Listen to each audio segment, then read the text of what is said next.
पहले हम लोग दिल्ली एनसीआर में बैठे हुए हैं और हर साल पिछले कई वर्षों से 4 महीने 4.5 महीने ऐसे गुजरते हैं कि आप गैस चैम्बर के भीतर रहते हैं। आपने बिल्कुल ठीक कहा। आम आदमी की औसत उम्र किसी की उम्र से आप 1-1.5 दशक छीने ले रहे हो। ये क्या कर रहे हो? माने 3 करोड़ की आबादी और 3 करोड़ की आबादी। तो लोग कहते हैं कि ये किसानों की गलती है कि वो जा करके वो जो डंठल ठूठ वगैरह बचता है उसको जला देते हैं। तो वो हर साल चीज़ जलाई जाती है और जब जलाई जाती है तो वहाँ से उद्घाटन होता है दिल्ली की नवंबर का। पहला तो प्रश्न ये है कि पश्चिमी उत्तर प्रदेश में, पंजाब में, हरियाणा में धान आ कहाँ से गया? और वो जो पूरी समस्या है वो किसान ने नहीं पैदा करी है, वो पैदा करी है रूस में। बहुत ऊंची ऊंची इमारतों के सिरे तक बर्फ अटी पड़ी रही, बच्चे वहाँ स्केटिंग कर रहे हैं और हिंदुस्तान के हिमालय की चोटियाँ जो हैं वो नंगी खड़ी हैं। ये जो पूरी क्लाइमेट कैटास्ट्रॉफी है इसकी सबसे बड़ी मार पड़ने वाली है भारतीय उपमहाद्वीप पर। और भारत ही मुझे वो देश भी दिख रहा है जहाँ पर इस विभीषिका को लेकर सबसे कम जागरूकता और संवेदनशीलता है। भारत में ही पिछले साल 365 दिनों में से मेरे ख्याल से 10, 20 या 30 दिनों को छोड़ करके प्रतिदिन किसी जगह पर एक्सट्रीम वेदर इवेंट हुआ है। प्रतिदिन। उससे अर्थव्यवस्था पर क्या हो रहा होगा आप अनुमान लगा लीजिए। क्या ये बात पब्लिक डोमेन में आ रही है? मीडिया दिखा रहा है? फिर से कह रहा हूँ, समायोजन से विकास नहीं हो रहा तो जीडीपी भी नहीं टिकेगा। ये सजा मिलेगी। माया मिली न राम, मिलेंगी क्या? बहुत भयानक मौत। तो सत्ता, स्टेट जिसको हम कहते हैं, वो इंडिविजुअल की बेहतरी के लिए है या फिर विस्तार ऐसा है कि कहीं ना कहीं किसी दूसरे आदमी का जाकर दोहन शोषण करो, उसकी स्थितियों को बिगाड़ दो। एक वाक्य में कहूँ राणा जी, विक्षिप्त है, पागल है। इसलिए आज आप पा रहे हो कि दुनिया भर में युद्ध के बादल मंडरा रहे हैं। नमस्कार, मैं राणा यशवंत आपका स्वागत करता हूँ। फिराक गोरखपुरी का एक शेर है, ले दे के अपने पास एक नज़र तो है, क्यों देखें ज़िंदगी को किसी और नज़र से हम। जब अपने पास नज़र हो जाती है तो नज़रिया हो जाता है, दृष्टि मिल जाती है। और नज़रिया जब आपके पास हो जाता है तो जीवन को, दुनिया को, दुनियादारी को, सवालों को, सपनों को, सुख को, दुख को, उत्थान को, पतन को, सबको देखने का अपना एक रास्ता होता है। वो इसलिए है कि यह देखना एक विचार से पैदा होता है। विचार वहाँ आते हैं जब आप बहुत पढ़ते हैं, गुनते हैं, बुनते हैं और समसामयिक सवालों से टकराते हैं बार बार। और इस तरह के विचारों से बहुत संपन्न जो लोग हैं उनमें अग्रणी हैं आचार्य प्रशांत। और बहुत लंबे समय बाद मेरा उनके साथ बैठना हुआ है आज। तो आचार्य जी, पहले तो बहुत बहुत स्वागत आपका। आपका स्वागत है राणा। और इस दरमियान में दुनिया में बहुत कुछ हुआ है, उथल पुथल ज़्यादा है, सवाल कहीं और गंभीर हो गए हैं।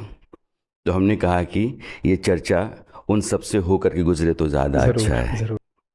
पहले हम लोग दिल्ली एनसीआर में बैठे हुए हैं और हर साल पिछले कई वर्षों से 4 महीने 4.5 महीने ऐसे गुजरते हैं कि आप गैस चैम्बर के भीतर रहते हैं। आज भी 250 के आसपास AQI है, 800, 900, 1000 तक ये चला जाता है। मजबूरी है, लोग रहते हैं लेकिन ज़िंदगी के साथ समझौता करते हैं। जीवन का एक अच्छा खासा हिस्सा जो है दिल्ली में रहने के कारण या एनसीआर रहने के कारण ख़त्म हो जाता है। एक तरह का ये अपराध है और जीवन की हत्या भी है। ये स्थितियां जो बनती हैं दिल्ली एनसीआर में, बीजिंग 2014, 2026 ज़मीन आसमान का अंतर हो गया। वो दुनिया के मोस्ट पोल्यूटेड सिटीज़ में था, आज वो क्लीनेस्ट में आता है। हम वैसे ही लगातार चल रहे हैं और पता नहीं ये कब तक रहेगा, कब तक चलेगा। ऐसा क्यों है? देखिए, दुनिया भर की सारी समस्याओं का उत्तर दिया तो एक वाक्य में जा सकता है। वो ये है कि जैसा भीतर वैसा बाहर। सब समस्याओं के केंद्र में अहंकार ही बैठा हुआ है। मनुष्य का अपने प्रति अज्ञान वही तरह तरह के बाहरी रोग बन करके फूटता है। तो ये तो बिल्कुल सही, लेकिन अति संक्षिप्त उत्तर हो गया जिससे कोई बात खुलेगी नहीं। हालांकि उत्तर ही बिल्कुल सही है कि कारण आप पूछेंगे कि प्रदूषण का क्या है, अहंकार। युद्ध का क्या है, अहंकार। और किसी तरह की ईर्ष्या का, द्वेष का क्या कारण है, अहंकार। अब इसको वैसे समझते हैं जैसे हमें ज़्यादा सुविधा होगी। पंजाब में, हरियाणा में 50-60 सेंटीमीटर कुल बारिश होती है। नदियां हैं पंजाब, 5 नदियां, पर वो नदियां उतनी बड़ी नहीं हैं, उतनी चौड़ी नहीं हैं, उतने बड़े फ्लड बेसिन्स नहीं बनाती जितना कि पूर्व की नदियां बनाती हैं। गंगा, ब्रह्मपुत्र।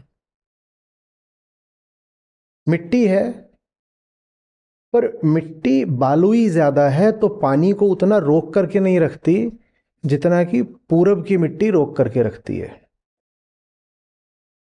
ये हमारे दिल्ली के आसपास के क्षेत्रों का हाल है, जिसमें पश्चिमी उत्तर प्रदेश भी आ गया और पंजाब हरियाणा आ गए। दिल्ली इन्हीं से घिरी हुई है, राजस्थान भी।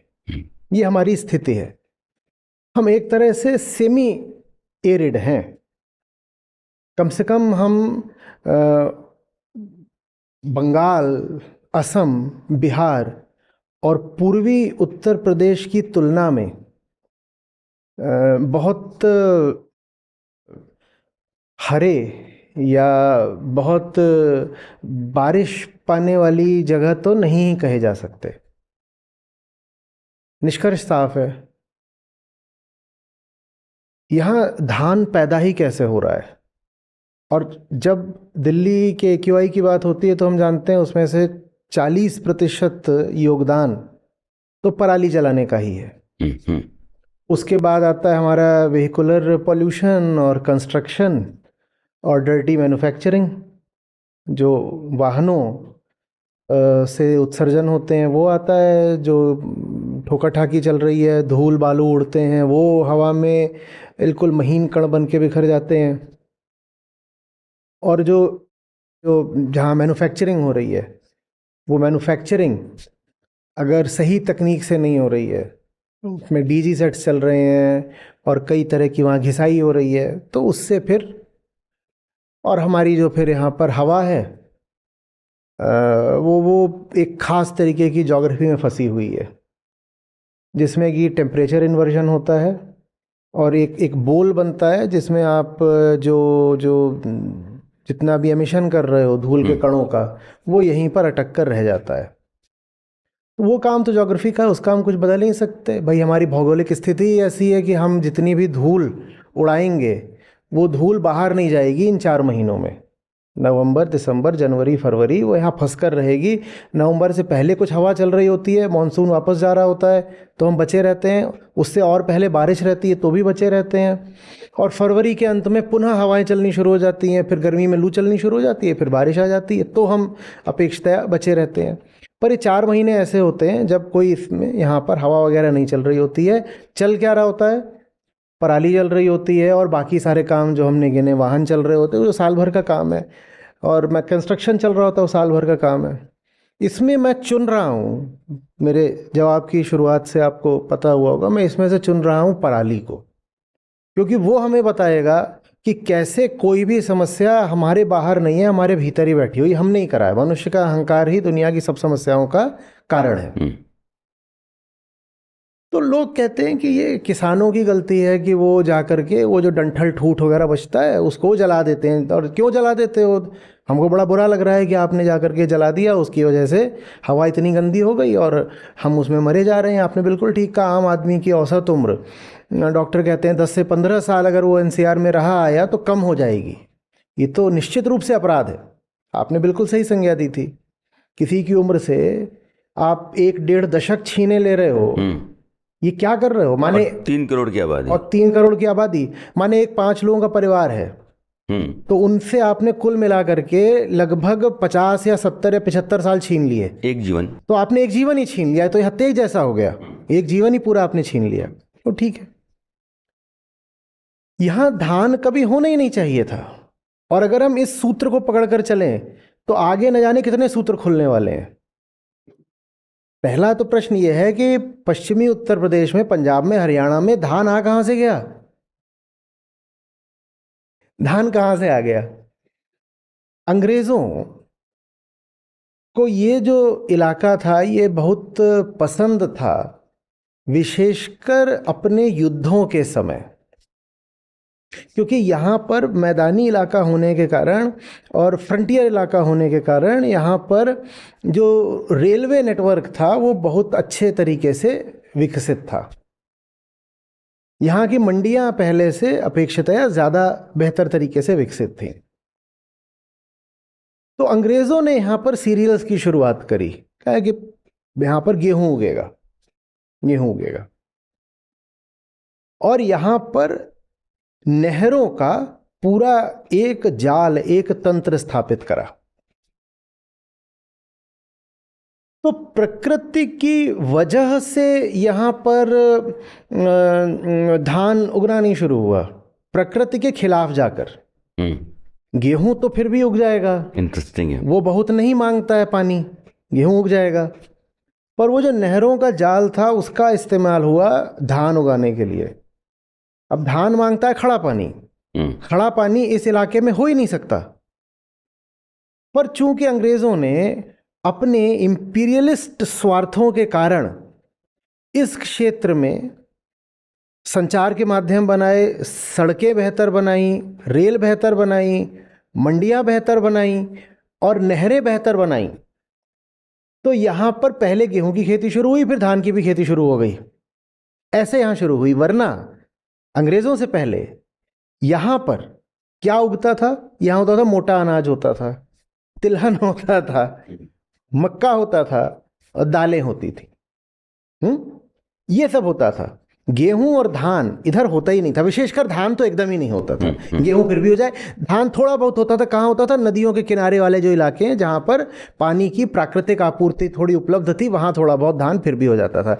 धान कहाँ होता था? धान होता था हमारी ब्रह्मपुत्र घाटी में, धान होता था हमारे बंगाल में, धान होता था बांग्लादेश में, जो अब बांग्लादेश है, उस समय नहीं था। धान होता था बिहार में, धान होता था, तो पूरब की तरफ धान होता था, धान इधर होना नहीं था। अंग्रेज ये व्यवस्था शुरू करके गए। अब उसके बाद आता है 1950 का दशक, और अभी अभी भारत आजाद हुआ है और हम क्या पा रहे हैं? भुखमरी, खाने को नहीं है। तो वो जो भीतर अहंकार होता है उसने क्या करा? वो कभी भी समस्या की जड़ तक नहीं पहुंचना चाहता, वो जल्दी से कोई तात्कालिक कदम उठा लेना चाहता है कि अभी किसी तरह से रियायत मिल जाए, भले ही वो सतही राहत हो, पर अभी राहत मिल जाए बस जल्दी से। तो क्या किया गया कि अब भारत को खाने की ज़रूरत है। हम जानते हैं 60 के दशक में हमें अपमान, ह्यूमिलिएशन भी झेलना पड़ा था। अमेरिका ने वो कौन सा तो होता था गेहूं, पीएल कुछ करके वो भेज दिया था। तो उसी की वजह से फिर वो जो पूरी हमें ग्रीन रिवॉल्यूशन थी, हरित क्रांति की ज़रूरत पड़ी। तो उसके लिए चुना गया, हरित क्रांति के लिए चुना गया उस क्षेत्र को जहां पर इंफ्रास्ट्रक्चर पहले से ही अंग्रेज बनाकर चले गए थे। वो जगह नहीं चुनी गई जो धान के लिए प्राकृतिक रूप से अनुकूल है। अगर वो जगह चुनी गई होती तो कौन सी जगह होती? फिर तो वही पूरब के वो इलाके होता होते। बिहार, बंगाल, पूर्वी उत्तर प्रदेश और वो सब इलाके, या कि दक्षिण के कुछ जगह हैं, वो सब होती। वो नहीं चुनी गई। ग्रीन रिवॉल्यूशन के लिए चुना गया इस क्षेत्र को, और उसके लिए कुछ वाजिब रेशनल कारण मौजूद थे। ठीक है, उस समय चुना गया क्योंकि आपात स्थिति थी, अकाल पड़ रहा था, लोगों के पास खाने को नहीं था। तो उस समय पर हुआ कि अब यहाँ पर चलो आप ये चुन लो। पर अहंकार का काम होता है कि एक बार जहाँ सुविधा मिलने लग गई वो वहीं पर ठहर करके बैठ जाता है। उसे अपनी सुविधा सबसे ज़्यादा प्यारी होती है, सच्चाई, तथ्य नहीं प्यारे होते। 60 में जो काम किया गया था कि इस क्षेत्र में धान इंट्रोड्यूस किया गया, क्योंकि भारत के पास खाने को नहीं था। हम बोलते थे ना कि Punjab is the granary of India, Bhakra Nangal ये सब बन रहा है, और ये राजस्थान की ओर आ रही है, नहरें आ रही हैं, और फिर हम क्या, वो उस वक्त हो गया। लेकिन वो स्थिति जब बीत गई, जब हाई यील्डिंग वैरायटी भी आ गई, उसके बाद भी पूरब को प्रोत्साहित नहीं किया गया कि तुम वो काम करो जिसके लिए तुम प्राकृतिक रूप से अनुकूल हो। एक बार जो चीज़ बन गई वो फिर चलती रही, न सिर्फ चलती रही बल्कि उसको आगे बढ़ाने के लिए इलेक्ट्रिसिटी को, फर्टिलाइज़र को, सबको सब्सिडाइज कर दिया गया कि और उगाओ। माने जो काम अप्राकृतिक तौर पर शुरू हुआ था, अहंकार देखिए, अहंकार प्रकृति का सिर्फ क्या करना चाहता है? शोषण। अहंकार प्रकृति का शोषण करना चाहता है। जंगल है तो काट दूंगा, जानवर है तो मार के खा जाऊंगा, और कोई दूसरा मनुष्य है तो उस पर चढ़ बैठूंगा, उसको गुलाम बना दूंगा किसी भी तरीके से। जो काम शुरू ही अप्राकृतिक तरीके से हुआ था कि तुम धान वहां उगा रहे हो जहां धान उगना ही नहीं चाहिए, उस काम को और आगे बढ़ाया जा रहा है इलेक्ट्रिसिटी सब्सिडी दे करके और फर्टिलाइजर सब्सिडी दे करके। और इलेक्ट्रिसिटी सब्सिडी का क्या इस्तेमाल हो रहा है? बोरवेल, ट्यूबवेल, और उससे जो पूरा जो पानी निकाला जा रहा है, ग्राउंड वाटर है, भूजल है, उसका दोहन हो रहा है। और सन 1990-2000 तक आते आते ये दिखने लग गया था कि विशेषकर पंजाब में हालत बहुत ख़राब हो रही है, मिट्टी ख़राब हुई जा रही है फर्टिलाइज़र ज़्यादा डालने से, पेस्टिसाइड ज़्यादा डालने से हवा ख़राब हो रही है और लोगों के स्वास्थ्य पे अंतर पड़ रहा है। और सारा जो तुम ग्राउंड वाटर निकाले दे रहे हो, तो जो ग्राउंड वाटर लेवल्स हैं, जो वाटर टेबल है, वो हर साल और ज़्यादा गिरता जा रहा है। ये दिखता गया, लेकिन इसको रोकने के लिए कोई कदम नहीं उठाया गया, बल्कि ये चीज़ और प्रेरित करती रही, हाँ करते रहो, क्योंकि अब मामले में पॉलिटिक्स भी आ चुकी थी। अब आप इसके खिलाफ अगर कोई कदम उठाएंगे तो बड़ी बड़ी जो ऑर्गेनाइज्ड मंडियां हैं और फार्मर्स लॉबीज़ हैं, वो आपके खिलाफ खड़े हो जाएंगे। लेकिन अब समस्या तो दिखाई दे रही थी कि ग्राउंड वाटर कहीं नहीं बचेगा। तो 2009 में एक कानून बनाया गया। ये फिर अहंकार है। वो समस्याओं को जब अनुभव करता है तो ऐसा नहीं कि कुछ करता नहीं, वो सतही इलाज करता है। तो अब एक और सतही इलाज लाया गया सन 2009 में। कहा गया अच्छा, तो वाटर टेबल इतना नीचे चला गया है। क्यों चला गया है? क्योंकि ये जो पैडी है, इसका जो ट्रांसप्लांटेशन हो रहा था वो मई जून में हो रहा था, और मई जून हम जानते हैं पंजाब में सबसे गर्म महीने होते हैं। और आप उस महीने में जब आप ट्रांसप्लांटेशन करोगे, माने कि हम जानते हैं कि धान कैसे होता है, पहले तो जाके छोटी सी नर्सरी में अपना इतना उसको हम पौधा उसका निकल आता है, उगा देते हैं, और फिर ले जा करके उसको एक नियमित डिस्टेंस पर अच्छे तरीके से खड़े पानी में हम उसको बोते हैं। अब ये काम आप मई जून में करोगे तो खड़ा पानी कहाँ से पाओगे? मानसून तो आया नहीं उस समय पर। लेकिन पारंपरिक रूप से काम होता मई जून में ही था। मई जून में काम होता था, अक्टूबर तक क्या हो जाता था? कटाई हो जाती थी। और उसके बाद 1-1.5 महीने का वक्त होता था, उसके बाद फिर गेहूं का मौसम शुरू होता था। तो धान और गेहूं के बीच में लगभग 1.5 महीने का अंतराल रहता था। सरकार ने देखा कि ये जो पूरा भूजल दोहन हुआ जा रहा है, अब नीचे कहीं पानी नहीं है, तो उसका कारण ये सोचा गया कि एक वेरिएबल को पकड़ लेते हैं, और वो एक वेरिएबल है कि आप बहुत जल्दी रोप रहे हो इसको मई जून में, और इतनी गर्मी है, बारिश नहीं हुई है, इसलिए आपको इतना ग्राउंड वाटर जो एक्सट्रैक्ट करना पड़ता है। तो नियम ला दिया गया कि लगभग मिड जून से पहले एक तारीख बताई जाएगी, मध्य जून के आसपास, उससे पहले आप ये काम नहीं करोगे। तो अहंकार जीत गया। अहंकार से मेरा आशय घमंड नहीं है, द सेल्फ, द ईगो है। उसको अपनी बुद्धि से लगा कि मैंने तो इलाज कर लिया, और इसके कुछ सकारात्मक परिणाम भी आ गए कि जितनी तेजी से, जिस दर से प्रतिवर्ष ग्राउंड वाटर नीचे जा रहा था, अभी भी नीचे जाता रहा, पर नीचे जाने की जो दर थी वो थोड़ी कम हो गई। लेकिन अब जो पौधे के विकास की प्रक्रिया शुरू होती थी मई या जून से, वो शुरू होने लग गई लगभग 1 महीने बाद। कि जो काम मान लीजिए 15 मई को होना था, अब वो होने लग गया 15 जून या 20 जून को। तो ये पूरा साइकिल ही शिफ्ट कर गया। जब ये साइकिल शिफ्ट कर गया तो गेहूं की शुरुआत, गेहूं के बीज के रोपे जाने में और धान की फसल की हार्वेस्टिंग में, काटे जाने में जो अंतर रह गया वो मुश्किल से 10 से 15 दिन का रह गया। हम्म, क्या होगा अब उसमें? आपने धान तो काटा और अभी उसका वो ठूंठ खड़ा हुआ है, क्योंकि उतना तो रह जाता है, डंठल जो है वो उसका खड़ा ही हुआ है उतना। और 15 ही दिन बाद आपको अब क्या शुरू करना है? वो नहीं करनी है, अब गेहूं की। बुआई शुरू करनी है गेहूं की। तो अब जो किसान है वो जबरदस्त तरीके से समय के दबाव में आ गया, टाइम प्रेशर बढ़ गया उस पर। अब वो क्या करेगा?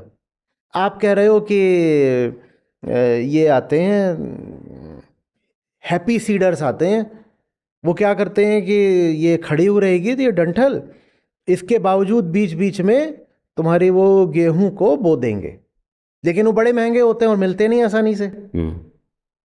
आप कह रहे हो कि वो मल्चिंग कर लो। मल्चिंग में क्या होता है कि वो आएगा और एक मशीन है और वो खेत पर चलेगी और वहाँ पर ये सब जो ठूठ खड़ा हुआ है, इस ठूठ को काट करके छोटे महीन टुकड़े करके मिट्टी में ही मिला देगी। पर उसको चलाने के लिए वक्त ही नहीं है, क्योंकि गेहूं को अगर आपने सही समय पर शुरू नहीं करा तो आपकी वो फसल मारी जाएगी।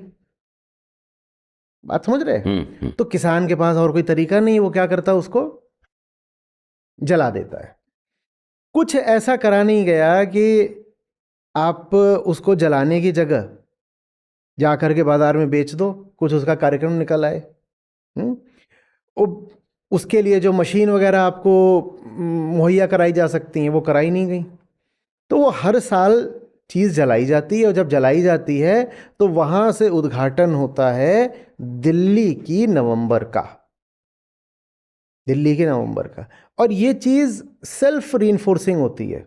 ऐसे समझिए कि एक बार हवा में वो धुंध छा गई, क्योंकि उसी समय जाड़े भी आ रहे होते हैं, तो उसी समय पर जो एटमॉस्फेरिक कंडीशंस होती हैं दिल्ली के ऊपर वो ऐसी होती हैं कि अगर वहाँ पर ये महीन कण, फाइन पार्टिकल्स, पार्टिकुलेट मैटर अगर मौजूद है तो उसके ऊपर मॉइस्चर जमेगा और वो छा जाएगा, एक एक एक एक तह बना देगा, एक कैनोपी बना देगा। और एक बार वो कैनोपी बन गई तो वो एक तंबू की तरह काम करती है कि अब नीचे से जो और मैटर आ रहा है वो उसके अंदर ही रहेगा, उसके अंदर ही रहेगा। तो जो शुरुआत हो जाती है पराली के जलने से, वो एक तरह से कैटलाइज करती है हवा के और ज्यादा विषाक्त होने को। वरना मैन्युफैक्चरिंग, कंस्ट्रक्शन और जो वेहिकुलर पॉल्यूशन है वो तो साल भर चलता है, उसके बाद भी इतना ज़्यादा AQI नहीं बढ़ता। पराली वाला जो धुआं है वो आ करके न सिर्फ खुद AQI को बढ़ाता है बल्कि आगे उसके और बढ़ने की स्थितियां तैयार करता है।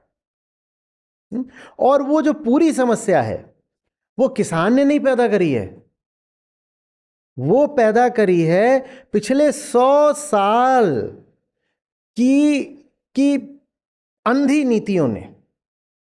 समझ लीजिए, ऐसे मैं उसको कहूंगा, नीतिगत अहंकार और अंधकार ने हमें यहां पर लाकर खड़ा कर दिया है।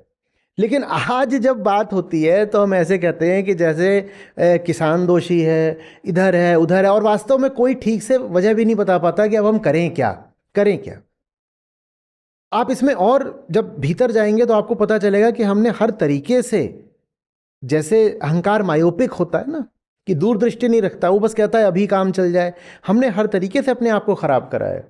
पूरब को जो आर्थिक प्रगति मिल सकती थी वो नहीं मिली, ठीक है, क्योंकि वहां पर कोई विकास किया नहीं गया।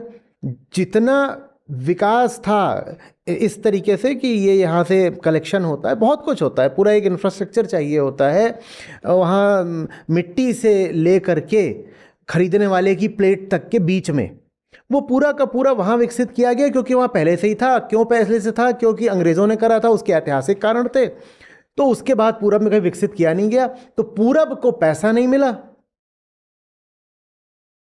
पंजाब और हरियाणा को जहर मिल गया, वो हम जानते हैं, कैंसर एक्सप्रेस एक चला करती है।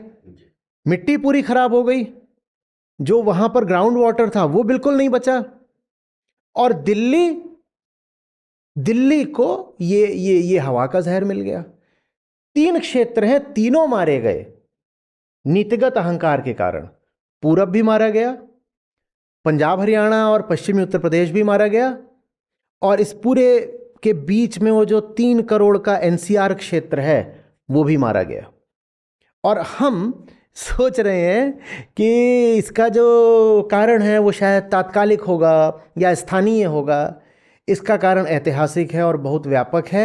साथ ही साथ इसका जो कारण है वो इंसान के यहाँ दिल में बैठा हुआ है। जब तक हम यहाँ से ठीक नहीं होंगे तब तक जो चल रहा है वो चलता ही रहेगा।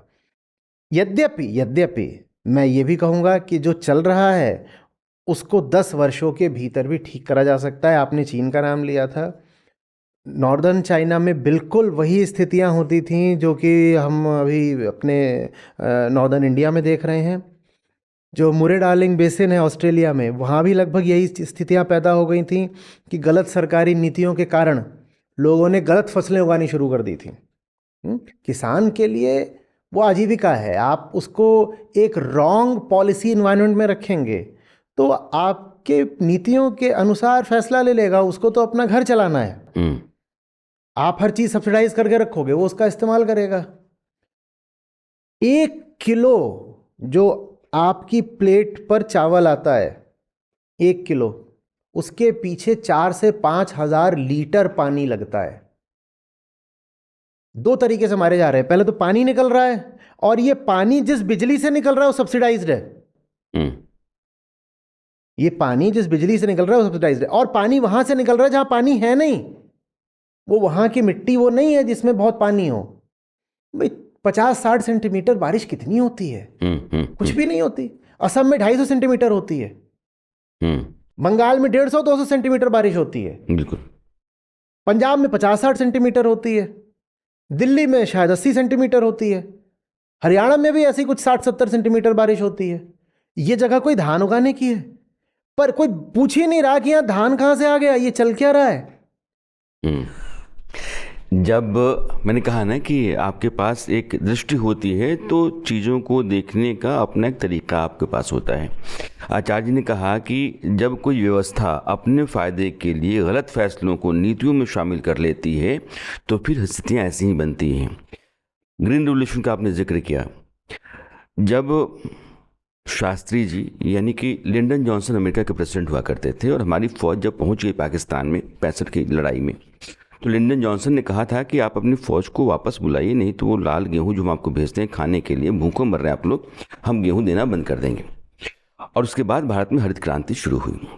स्वामीनाथन की अगुवाई में क्रांति हुई। तो आचार्य बिल्कुल सही कह रहे हैं कि इसी इलाके को चुना गया धान की खेती के लिए। एक सिर्फ इलाका शाहाबाद का है बिहार में जिसको चुना गया था उसी दौरान ग्रीन रिवॉल्यूशन में धान की खेती के लिए। एक सही फैसला, बाकी सारे फैसले उसी गलत नीति का नतीजा थे।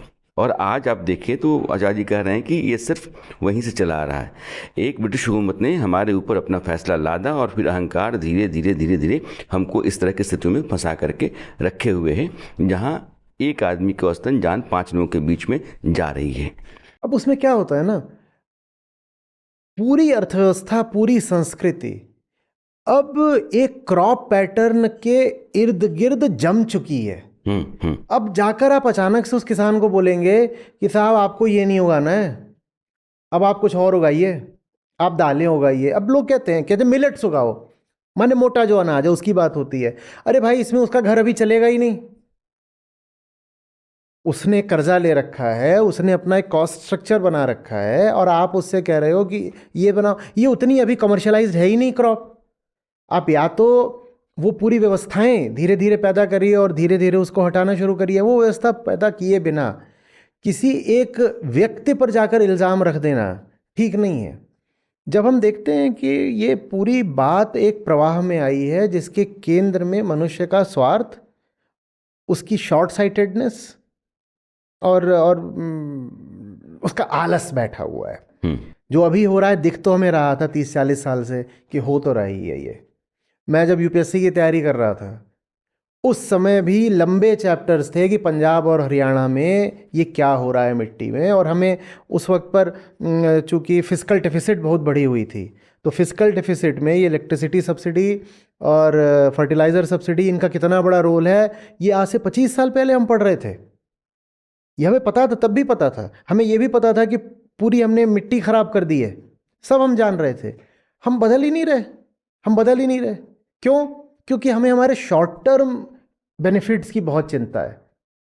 पॉलिटिकल उसके लिए जो विल चाहिए वो उपलब्ध नहीं है। और पॉलिटिकल विल का मतलब ये नहीं होता कि तानाशाह की तरह जा करके वहाँ बोलो कि मैं सब बदल दूंगा, ये कर दूंगा, कल से कोई सब्सिडी नहीं मिलेगी, कल से कोई बोरवेल नहीं चलेगा। ये नहीं होता। एक तरीका होता है शनय शनय ग्रेजुअली किसी चीज़ को फेज आउट करने का, इस तरीके से कि किसान को भी आर्थिक सामाजिक तकलीफ ना हो। वैसा कुछ किया ही नहीं गया कि कौन इतना कष्ट उठाए। जैसा चल रहा है चलने दो। अब वो नतीजा ये हो गया है कि अब हम यहाँ बैठे हुए हैं गैस चेम्बर में, जैसा चल रहा है चलने दो भुगतते हुए। ये जो आप कह रहे हैं कि ये शॉर्ट टर्म बेनिफिट या पॉलिटिकल मायोपिया है, ये दुनिया भर में दिखने को मिल रहा है। अब चूंकि इस समय दुनिया में उथल पुथल कहीं ज़्यादा है, अमेरिका वेनेजुएला के प्रेसिडेंट को उठा लेता है, वहाँ अपने आप को बिठा लेता है। अमेरिका ईरान में अपनी हुकूमत बिठाना चाहता है। ईरान में हालात आज की तारीख में बहुत ही ख़राब हैं। रूस ने यूक्रेन के इलाके पर कब्जा करके रखा हुआ है, कहता शांति चाहिए तो ज़मीन छोड़ दो। चीन ताइवान पर नज़र रखे हुए, और कई दूसरे देशों के बीच में भी जंग की स्थिति है या जंग चल रही है। अब इसमें हर आदमी अपना विस्तार देख रहा है। विस्तार है, नियंत्रण है, दोहन है, शोषण है। तो सत्ता स्टेट जिसको हम कहते हैं, वो इंडिविजुअल की बेहतरी के लिए है, या फिर विस्तार ऐसा है कि कहीं ना कहीं किसी दूसरे आदमी का जाकर दोहन शोषण करो, उसकी स्थितियों को बिगाड़ दो।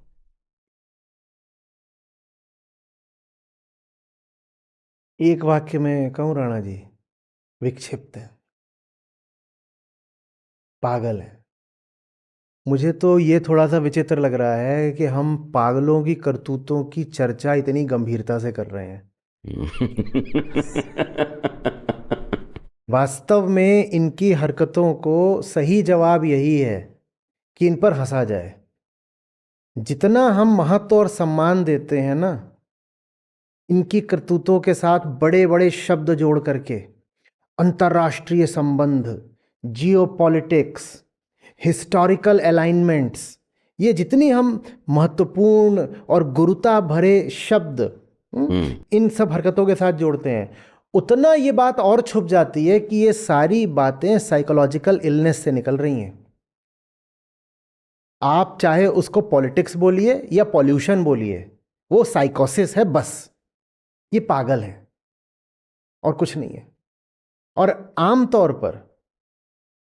पर जैसे लोग होते हैं ना जहां के, उनका जो पागलपन का स्तर होता है, वो अपना प्रतिनिधि ऐसा चुनते हैं जिसके पागलपन का स्तर उनसे थोड़ा ऊपर का ही हो।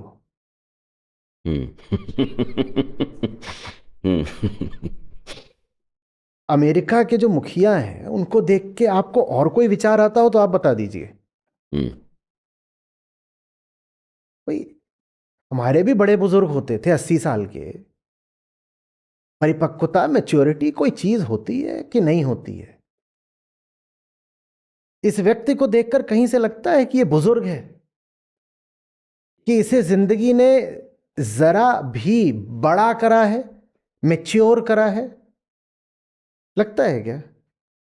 जैसे छोटा बच्चा हो और इधर पटक रहा हो उधर पटक रहा हो, इसको अपशब्द बोल रहा है, उसको गरिया रहा है, उसके घर में घुस जाऊंगा, वहां पे राष्ट्रपति को बोल रहा है सेव योर एस। ये किसी मैच्योर व्यक्ति के तो लक्षण नहीं है। मतलब राष्ट्रपति ना हो तो भी कोई साधारण व्यक्ति हो, थोड़ी परिपक्वता वाला, ये उसके भी लक्षण नहीं लगते। यही हाल आप दुनिया भर में जितने भी शासनाध्यक्ष हैं, कुछ अपवादों को छोड़ करके उनको आप देख लीजिए। वो आपने यूक्रेन का नाम लिया, पुतिन हम जानते हैं खुद तानाशाह है। वहां पर चुनाव होता है तो 90-95% तो वोट पाते हैं। अब वो वहां पर घुसे हुए हैं। कहाँ 2021 में हुई थी मेरे ख्याल से लड़ाई शुरू, 22 से कितने साल हो गए? 4 साल हो गए। 4 साल से वो वहां कर क्या रहे हैं? क्या चाहते हो? क्या है क्या? बस यूं ही। पर बाहरी दुश्मन खड़ा करना जरूरी होता है ताकि भीतरी विक्षिप्तता पर अपना ही ध्यान न जाए और अपनी जनता का भी ध्यान न जाए। देखिए, विश्व आज बहुत समृद्ध है तुलनात्मक रूप से इतिहास की अगर हम धारा देखें, टाइमलाइन देखें, तो इतना हमारे पास कभी पैसा, संपन्नता ये नहीं थे जितने आज हैं। तकनीक हमारे पास आज जितनी उतनी कभी नहीं थी। ठीक है, आज का जो गरीब भी है ना, वो भूख से तो नहीं मर रहा है। ये तो अब यदा कदा कहीं से कोई खबर आ जाती होगी तो आ जाती होगी, वरना अब ऐसा नहीं है। मेडिकल साइंस भी बहुत आगे निकल गई है। अभी हो गया था कोविड, वो ठीक है, वो नई चीज़ थी, इंसान उसके बारे में जानता नहीं था। नहीं तो जितनी भी पुरानी बीमारियां थी उनको तो हमने दवाई दिया है कि तुम अब बैठो। कैंसर तक का इलाज हो जाता है अब। HIV वाले भी जी जाते हैं खूब मस्त, भले ही उसका भी उपचार नहीं है, पर वो भी काफ़ी जी जाते हैं। लेकिन इंसान है तो भीतर से उद्विग्न ही ना, हमारी बेचैनी तो कहीं से कम हुई नहीं ना। ये जो कुछ चल रहा है, मैं उसके साइकोलॉजिकल बेसिस में जा रहा हूं। बाहर आप जितना पा सकते थे आपने लगभग पाया, भीतर लेकिन आप अभी भी परेशान हो, बेचैन हो, तो किसको दोष दोगे? और अहंकार स्वयं को कभी दोष देगा नहीं। वो उसके लिए बड़े खतरे की बात है, क्योंकि अपने दोष गिनने लगेगा तो वहां दोष ही दोष मिलेंगे, इतने दोष मिलेंगे कि दोष हटाएगा तो उसे स्वयं को ही हटना पड़ेगा, तो वो अपनी ओर नहीं देखेगा। इसलिए आज हर व्यक्ति के लिए और हर राष्ट्र के लिए जरूरी हो गया है कि वो बाहर एक दुश्मन खड़ा करे। मैं जिन भी चीजों की आमतौर पर कामना करी जा सकती है वो पा चुका हूं। मेरे पास पैसा भी है, मेरे पास सुख सुविधा है, खाने पीने का कोई अभाव नहीं है, बीमारी का, जंगल का, शेर चीते का, मलेरिया का कोई खतरा वतरा कुछ नहीं। सोशल सिक्योरिटी भी मिली हुई है। ये भी नहीं है कि बेरोजगार हो गया तो सड़ जाऊंगा, मरूंगा, कुछ भी नहीं, ये सब ठीक चल रहा है। दुनिया भर में जो संविधान है उन्होंने कई तरह की आज़ादियां दे रखी हैं। मैं जैसे चाहूँ वैसे जी भी सकता हूँ, जो करना है करो, नहीं करना मत करो, पड़े रहो। तो जो कुछ भी बाहरी तौर पर एक व्यक्ति मांग सकता था उसे लगभग मिला हुआ है। बाकी कामना कोई अंत नहीं है, पर फिर भी काफी कुछ मिला हुआ है। उसके बाद भी भीतर क्या है? नींद नहीं आ रही है, मानसिक रोग बढ़ते जा रहे हैं, depression, anxiety all time high पर बैठे हुए हैं। जितने भी तरीके की भीतरी इलनेसेस हो सकती हैं वो अभी बिल्कुल पीक पर है। तो मैं किसको दोष दूं? खुद को तो दे नहीं सकता, इतनी ईमानदारी मुझ में है नहीं कि खुद को दोष दूं। तो मैं क्या करूंगा? मैं कहूंगा वो एक वर्ग है, वो एक व्यक्ति है, वो एक कौम है, वो एक समुदाय है, या वो जो पड़ोसी राष्ट्र है, वो जिम्मेदार है मेरी दुर्दशा के लिए। इसलिए आज आप पा रहे हो कि दुनिया भर में युद्ध के बादल मंडरा रहे हैं। इसीलिए दुनिया पिछले 70-80 साल में उतनी असुरक्षित कभी नहीं थी द्वितीय विश्व युद्ध के बाद से जितनी आज है। इसीलिए आप पा रहे हो कि दुनिया भर में वो सरकारें बढ़ती जा रही हैं जो युद्धोन्माद फैला करके सत्ता में आती हैं, जो एक हवा खड़ा करके कि वो पराया है, वो दुश्मन है, उसको गिरा देंगे, उसको मार देंगे, ये करके अपना सत्ता में आती हैं, बढ़ती जा रही हैं। उसका जो मूल कारण है वो ऐतिहासिक है। अहंकार अब उस हालत में पहुंच गया है जहां उसकी विक्षिप्तता को छुपने के लिए एक नया बहाना चाहिए, और वो उसने नया बहाना क्या खोजा है कि यहां दुश्मन, वहां दुश्मन, अब इससे युद्ध करो, अब इसको गिरा दो, ये कर दो। दुनिया का सबसे संपन्न राष्ट्र है अमेरिका, इनको अभी और चाहिए। और दुनिया का सबसे सामरिक रूप से समर्थ राष्ट्र है अमेरिका, ये डरे बैठे हैं। रूस इनका क्या बिगाड़ लेगा? अमेरिका और रूस की इकोनॉमी में कोई तुलना है? नहीं है। सामरिक दृष्टि से भी अमेरिका रूस पर बहुत भारी है। चीन अमेरिका लेकर के बैठा हुआ है 8,000 न्यूक्लियर वॉरहेड्स, चीन के पास 400 होंगे। अमेरिका की मिसाइलों का, डिफेंस सिस्टम्स का कोई जवाब नहीं है चीन के पास। और ये आकर के कह रहे हैं कि अगर हमें ग्रीनलैंड नहीं मिला तो हम वो डोम कैसे बनाएंगे, मिसाइल डिफेंस सिस्टम कैसे बनाएंगे, रूस और चीन हमें मार देंगे। तुम इतने छोटे से कमजोर देश हो कि तुम्हें कोई मार देगा? आप देखिए, विक्षिप्तता समझिए। हम पागल हो चुके हैं। हम पागल थे, पर पहले हमारे पागलपन को कहीं कहीं इधर जाकर के ठौर पनाह मिल जाती थी। अब उसे कहीं कोई बहाना नहीं मिल रहा, तो अब वो पागलपन पूरी दुनिया को खाने को तत्पर है। जो सबसे समृद्ध देश है वो कह रहा है मुझे वेनेजुएला से अभी और तेल चाहिए, मुझे अभी ग्रीनलैंड से जो रेयर अर्थ्स होती हैं, ठीक है, वो चाहिए, क्योंकि वो ज़्यादातर चीन के पास हैं, चीन से ही अमेरिका को एक्सपोर्ट होते थे, चीन एक्सपोर्ट रोक दे तो अमेरिका को समस्या आ सकती है, तात्कालिक समस्या, वरना उसका भी कुछ राउंड अबाउट निकल ही आता है। तो उसको वो जा करके वहाँ, माने जो सबसे ज़्यादा पैसे वाला है, जिसके पास पहले ही सब कुछ है, वो और लूटने पर उतारू है। तेल भी दुनिया में अमेरिका के पास बहुत है।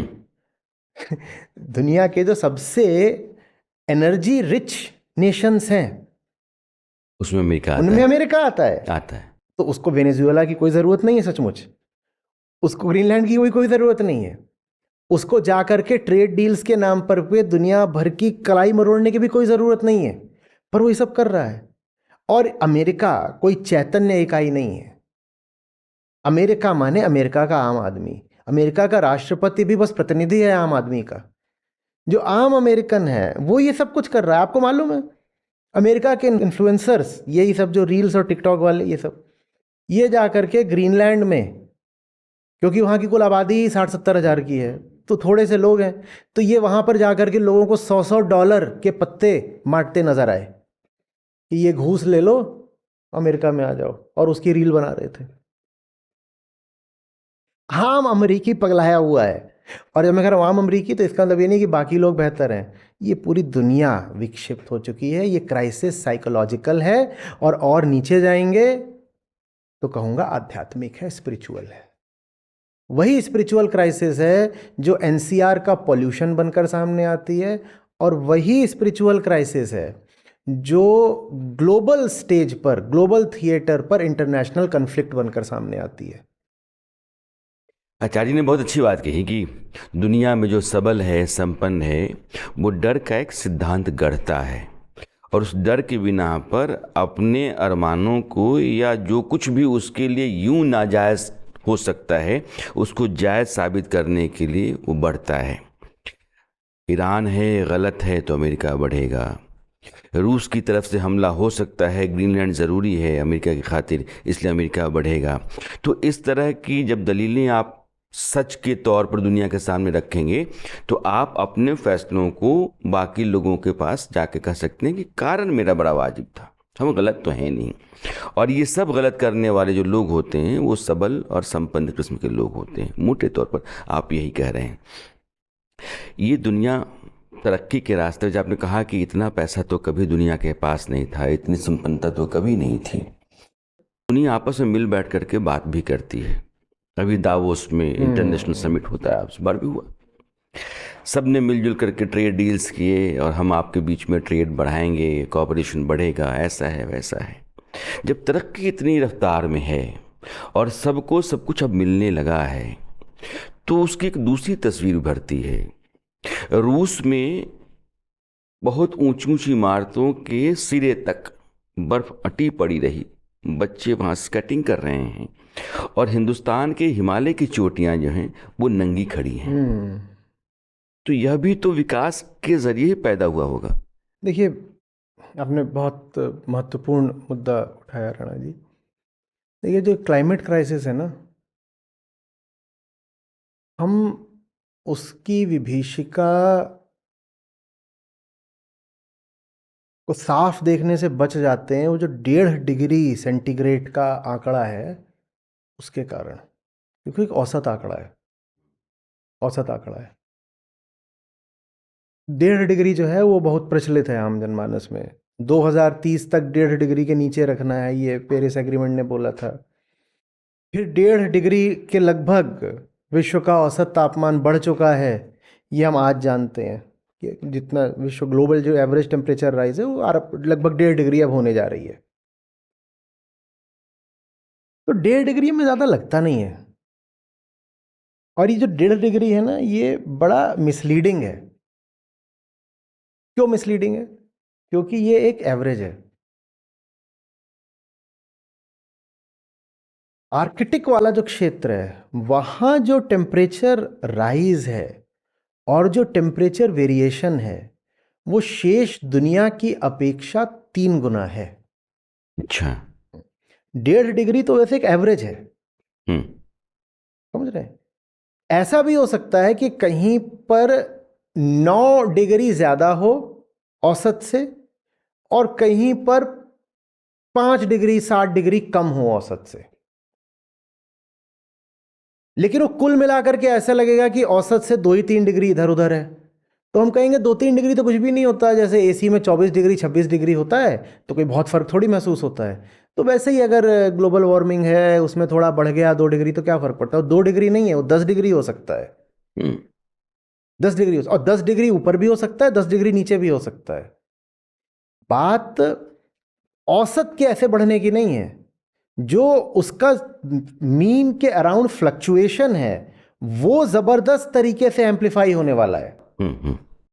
तो ये भी हो सकता है, उदाहरण के लिए हम दिल्ली की अगर बात करें, कि जाड़े और ठंडे हो जाएं और फिर यकायक गर्मी आ जाए, और गर्मी औसतन जो रहता है तापमान उससे बहुत ज्यादा गर्म हो, ये भी हो सकता है। तो जो रेंज ऑफ वेरिएशन है वो बहुत बड़ी हो जाएगी। तो मान लीजिए जैसे कि दिल्ली है, अब यहाँ पर जो नॉर्मल रेंज है वो होनी चाहिए 42 डिग्री से लेकर के 5 डिग्री के बीच में, 42 से 5। वो 42 से 5 होने की जगह हो जाएगी 55 से 2 डिग्री। अच्छा, यहाँ भी नीचे जाएगी? इधर भी नीचे जाएगा, उधर ऊपर जाएगा, नीचे कम जाएगा ऊपर ज्यादा जाएगा, और आर्कटिक में उल्टा हो जाएगा, वहां नीचे और ज्यादा जाएगा। तो इसलिए आप देख रहे हैं कि हिमालय की पहाड़ियां नंगी हो गई हैं, और जब आप उत्तरी ध्रुव की ओर जा रहे हैं तो वहां और ज्यादा बर्फ पड़ रही है। ये ऐसा नहीं है कि पूरी पृथ्वी पर हर जगह पर एक समान औसतन 1.5-2 डिग्री तापमान बढ़ जाएगा, ऐसा नहीं है। जब आप ऐसा सोचते हैं तो आप क्लाइमेट कैटास्ट्रोफी की विभीषिका को बहुत कम करके आंकते हैं। इसमें जो वेरिएशन आएगा वो 10-10 डिग्री 15-15 डिग्री तक का भी आ सकता है। ऐसा भी हो सकता है कि जहां -40 होता था वो -55 होने लग जाए, और जहां 45 डिग्री तापमान पहुंचता था गर्मी में वहां 55 डिग्री पहुंचने लग जाए। लेकिन जो जगह ठंडी थी वो और ठंडी हो रही है, जो जगह गर्म थी और गर्म हो रही है। तो औसत लगभग उतना ही रह गया जितना रहता था, औसत बस 1.5 डिग्री बढ़ा 2 डिग्री बढ़ा। तो हमें ये बहाना मिल गया कहने का कि औसत में बहुत अंतर नहीं आया है, हम औसत में थोड़ी जीते हैं, हम तो जो तापमान होता है जहाँ का वहाँ जीते हैं ना। और उस तापमान में इतना ज़बरदस्त अंतर आता जा रहा है कि हमारे लिए जीना मुश्किल हो जाएगा। जहाँ हम हैं वहाँ बारिश नहीं होगी, बारिश नहीं होगी या बारिश ज़्यादा होगी, अतिवृष्टि होगी, फसलें सारी खराब हो जाएंगी। लोग खाएंगे क्या? लोग खाएंगे नहीं तो जनसंख्या का मास डिस्प्लेसमेंट होगा। ये जो पूरी क्लाइमेट कैटास्ट्रॉफी है, इसकी सबसे बड़ी मार पड़ने वाली है भारतीय उपमहाद्वीप पर। भारत, पाकिस्तान, बांग्लादेश, ये जगहें हैं जिन पर सबसे ज़्यादा असर होने वाला है। और भारत ही मुझे वो देश भी दिख रहा है जहाँ पर इस विभीषिका को लेकर सबसे कम जागरूकता और संवेदनशीलता है। तो ये चीज़ भी हमको ऐसा लगता है कि जैसे एक एक प्राकृतिक घटना ही तो है कि देखो कहीं पर बर्फ़ नहीं पड़ी, वाह बस बर्फ़ नहीं पड़ी। बल्कि देखो एक नई तरीके की तस्वीर आ रही है। हम जब भी तस्वीर लेते थे तो वहाँ बर्फ़ होती थी, अब हम तस्वीर ले रहे हैं तो वहाँ पर नंगी चोटियाँ हैं। अलग तरीके की तस्वीर है, कोई जाके वहाँ पे रील्स बना देगा। हम ये नहीं समझ रहे हैं कि ये बात सूचक किस चीज़ की है। अभी अभी बयान आया है गीता गोपीनाथ जी का कि हम बैठ करके अंतर्राष्ट्रीय मुद्दों की बड़ी बड़ी चर्चा करते रहते हैं। हम कहते रहते हैं दुश्मन बाहर है, टैरिफ लग गई, ये हो गया, व्यापार पे संकट आ गया, या हमारी सीमाओं पर संकट आ गया। उन्होंने कहा भारत की अर्थव्यवस्था को ज़्यादा नुकसान प्रदूषण से हो रहा है। टैरिफ वगैरह क्या कर लेंगे, ज़्यादा नुकसान तो प्रदूषण से हो रहा है। लेकिन ये बात हमें नहीं दिखाई देती है, क्योंकि अहंकार अपना दुश्मन हमेशा कहाँ देखना चाहता है? दूर कहीं, वहां मेरा दुश्मन बैठा है। वो कभी ये नहीं मानना चाहता कि मेरा दुश्मन यहां बैठा है। आपसे बात करते समय एक पूरा साइकिल सा दिखने लगा है। जैसे आपने कहा कि climate change, global warming, Hindustan में वो 52 से -2 तक जाएगा। तो दुनिया के अलग अलग हिस्सों में टेम्परेचर का वेरिएशन अलग अलग होगा, लेकिन होगा इतना ही, ऐसा ही होगा।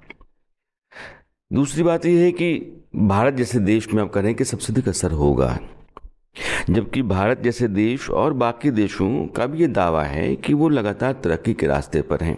अब आप कहते हैं कि यह जो नुकसान है हिंदुस्तान का, उसमें पोल्यूशन का रोल बहुत अधिक है।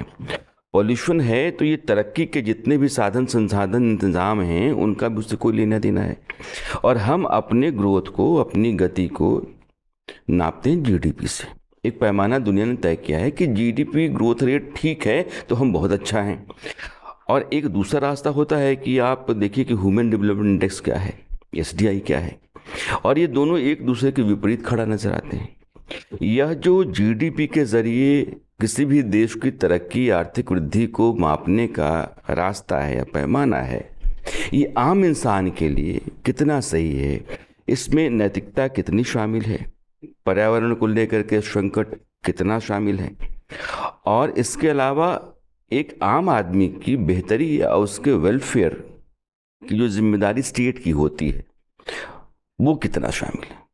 देखिए, दोनों तरीके से इसका जवाब दिया जा सकता है। एक तो ये कह के कि जीडीपी अपने आप में सिर्फ एक अधूरा मानक या सूचकांक ही नहीं है, वो भ्रामक भी है। मात्र अधूरा नहीं है, मिसलीडिंग है, भ्रामक भी है। एक तो तरीका ये हो सकता है, हम उसकी चर्चा कर सकते हैं। वहाँ पर फिर एचडीआई की हमें बात करनी पड़ेगी, मानव विकास सूचकांक की, कि नहीं जीडीपी पे उतना ध्यान नहीं दो, एचडीआई पे दो। और जो एचडीआई होता है उसका भी एक छोटा सा हिस्सा होता है जीडीपी, ठीक है, तो हम उस तरीके से बात कर सकते हैं। और रोचक तरीका ये है कि आप ये देखिए कि जीडीपी पर भी वो लोग जिनको जीडीपी फिक्सेशन है, जो हर समय यही जीडीपी जीडीपी कितना सकल घरेलू उत्पाद कितना बढ़ गया, 6% बढ़ गया था, 7%, जो ये सब बातें करते रहते हैं, क्या उनको ये पता है कि जीडीपी पर भी क्लाइमेट क्राइसिस का कितना अंतर पड़ता है? क्या उनको ये पता है?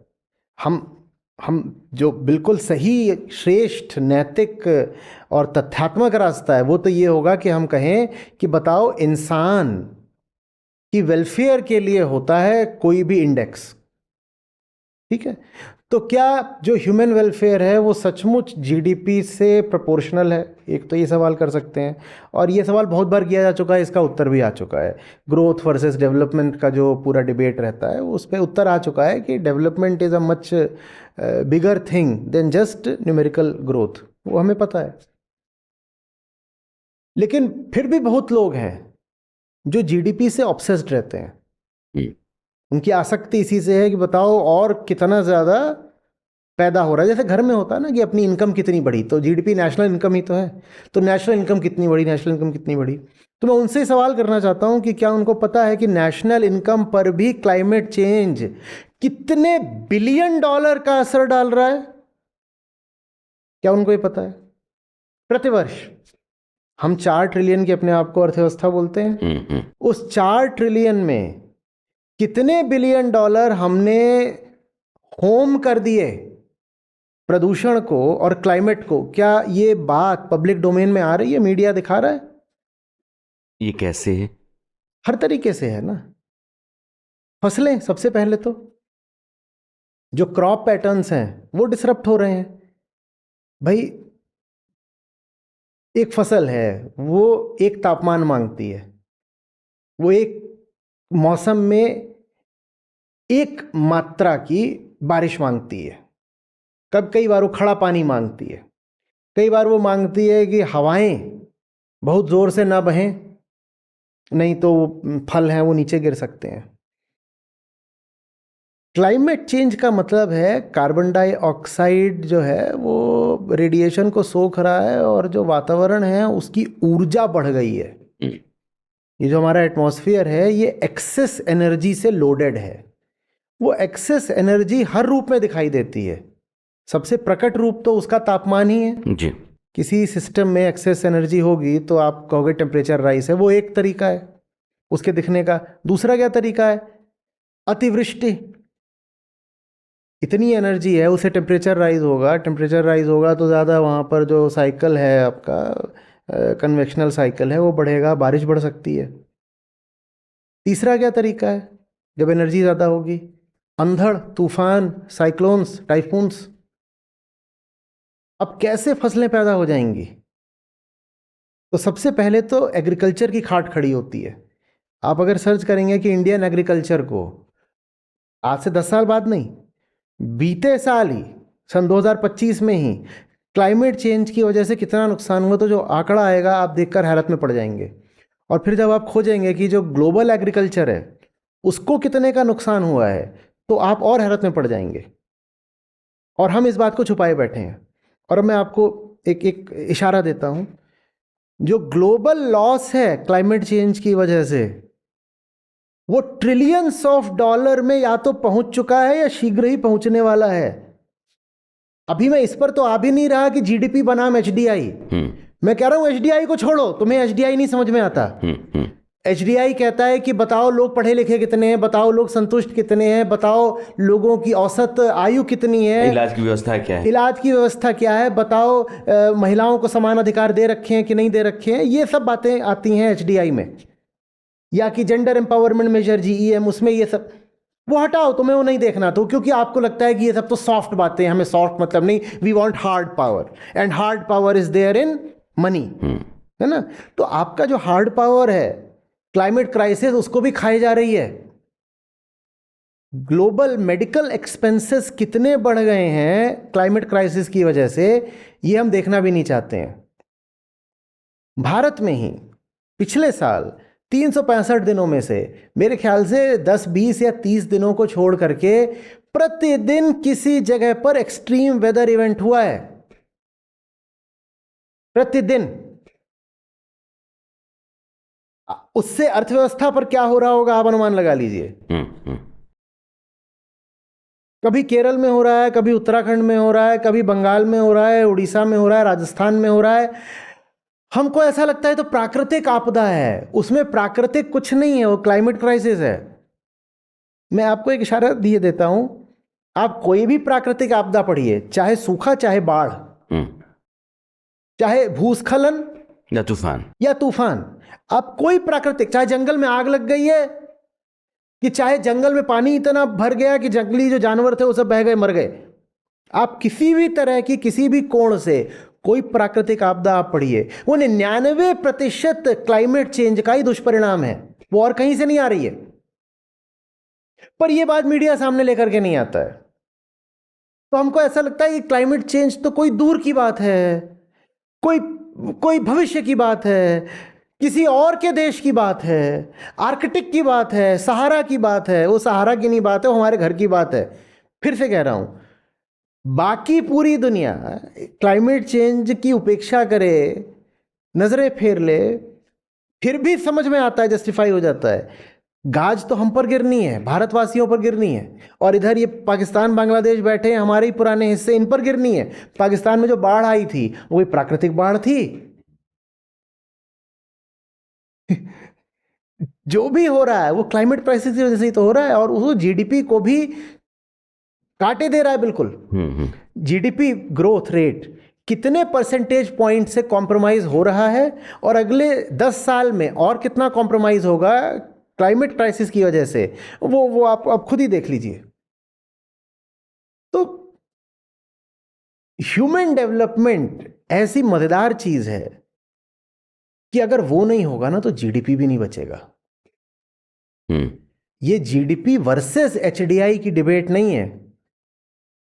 GDP is a function of HDI. अगर इंसान वास्तव में विकसित नहीं है तो जीडीपी भी नहीं बचेगा।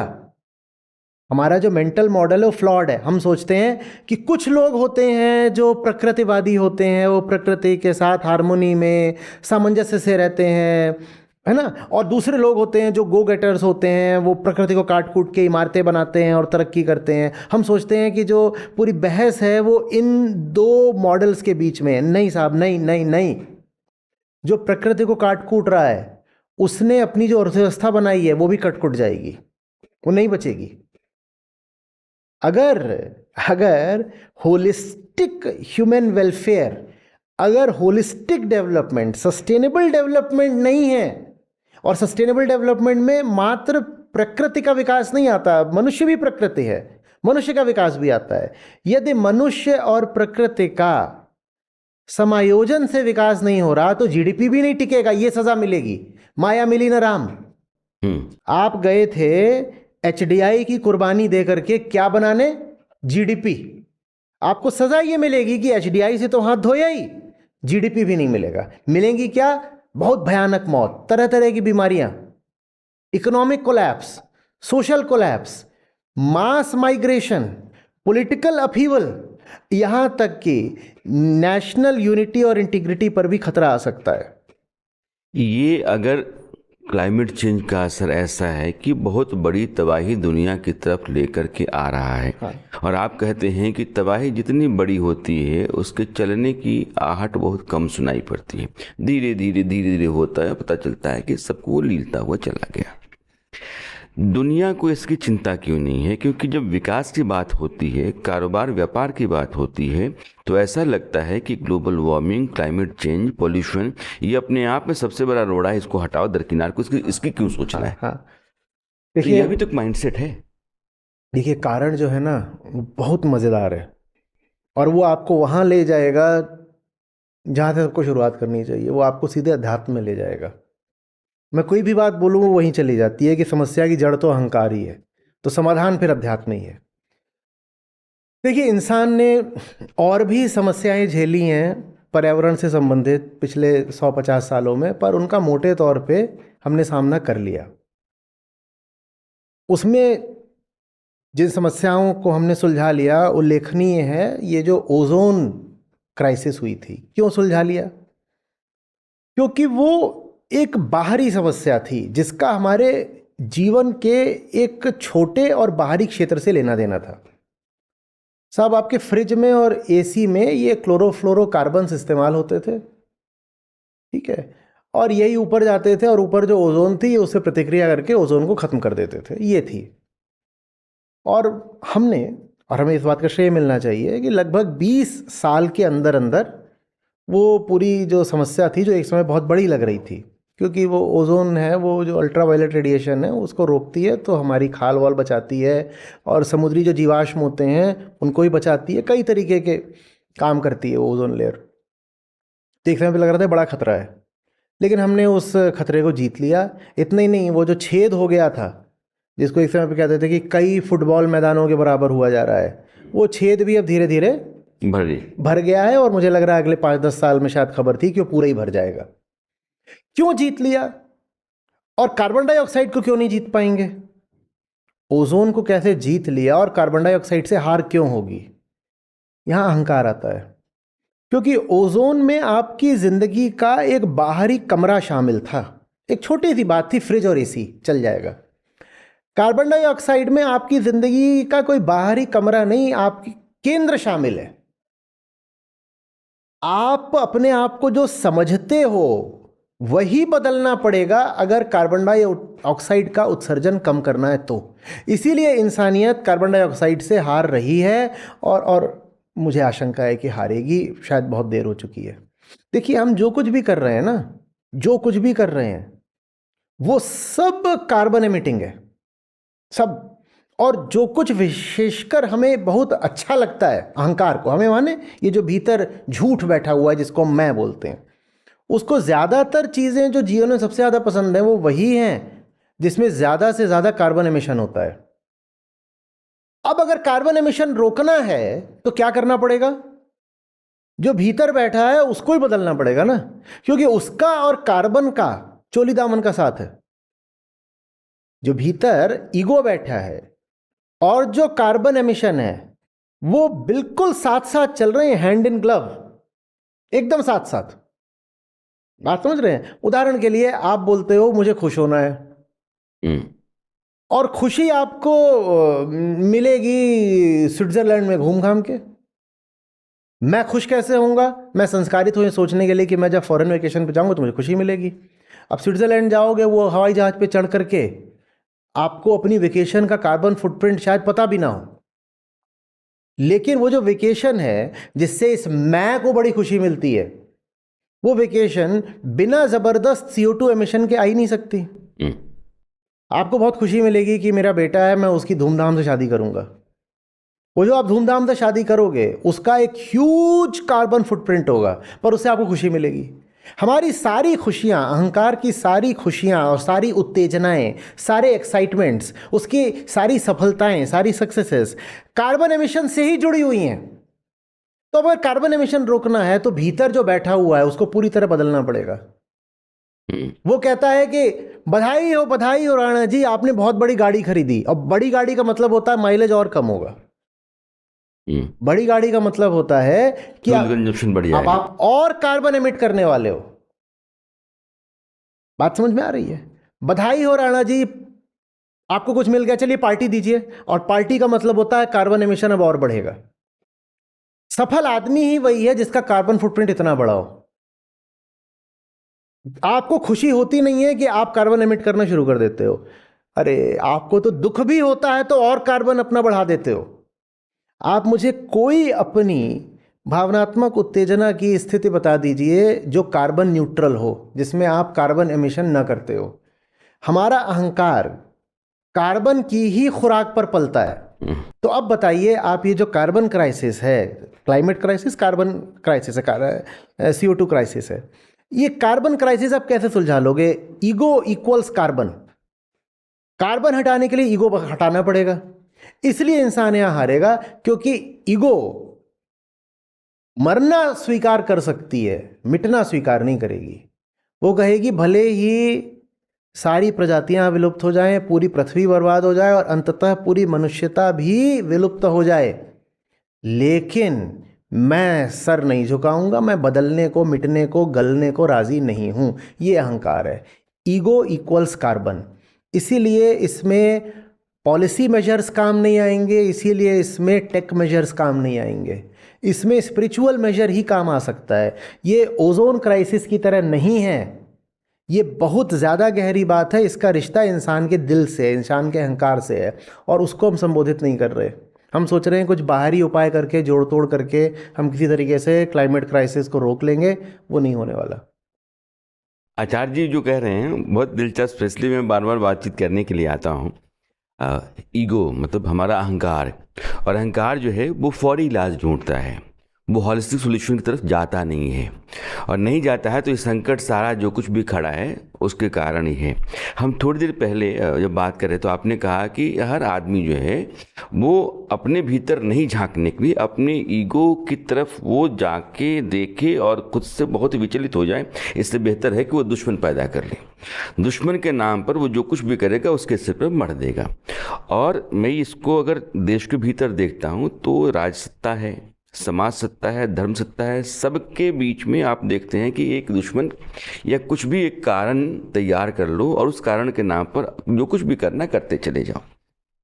अभी प्रयागराज, और संयोग ये है कि जब मैं पिछली बार आपसे बात कर रहा था उसमें प्रयागराज में आपकी किताबें जलाई गई थी, कुंभ था, और अभी माघ मेला, उसमें स्नान को लेकर के बवाल चल रहा है।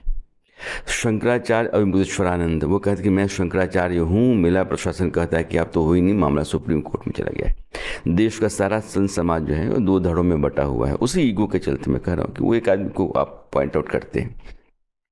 अब वो राजनीति भी बट गई है, समाज भी बट गया है, संत समाज भी बट गया है, और अजीब सी स्थिति हो गई है, जबकि कारण एक छोटे स्नान का था।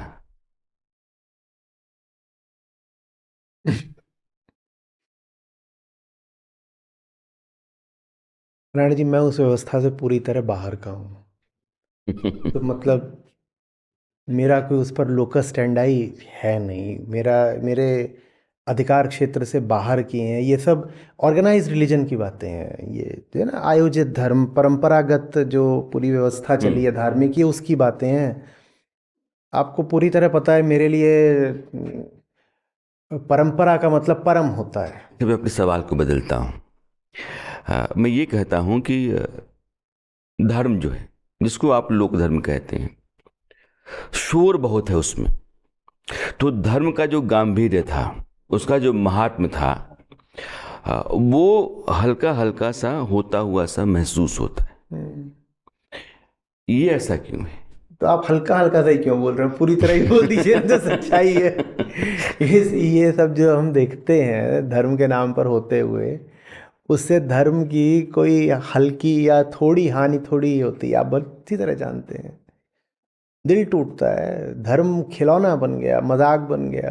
हमारे संत कबीर गाते थे ना कि माला तिलक पहनी मनमाना, लोगन राम खिलौना जाना। कि लोगों के लिए तो राम खिलौना है जिनसे अपने मन अनुसार खेलते रहते हैं। तो थोड़ा सा भी कोई बुद्धिजीवी होता है, वो अपने आप को तर्कशील, रेशनल बोलना शुरू कर देता है, और वो गौरव से बोलता है कि मैं तो नास्तिक हूँ। जी। क्यों बोलता है? क्योंकि धर्म के नाम पर बिल्कुल मजाक जैसी कोई चीज परोसी जाती है, एकदम मजाक। उसी को मैं लोक धर्म बोलता हूं कि तुमने धर्म को इतना विकृत कर दिया, इतना विकृत कर दिया कि किसी भी सोचने समझने वाले व्यक्ति के लिए तुमने बड़ा मुश्किल कर दिया है धर्म को स्वीकार करना। कहता है ये तो जो है बिल्कुल ही अशिक्षित और मूर्ख लोगों का क्षेत्र बनकर रह गया है। जी। जबकि धर्म वास्तव में मनुष्य की चेतना की उच्चतम अभिव्यक्ति भी है और उपलब्धि भी है।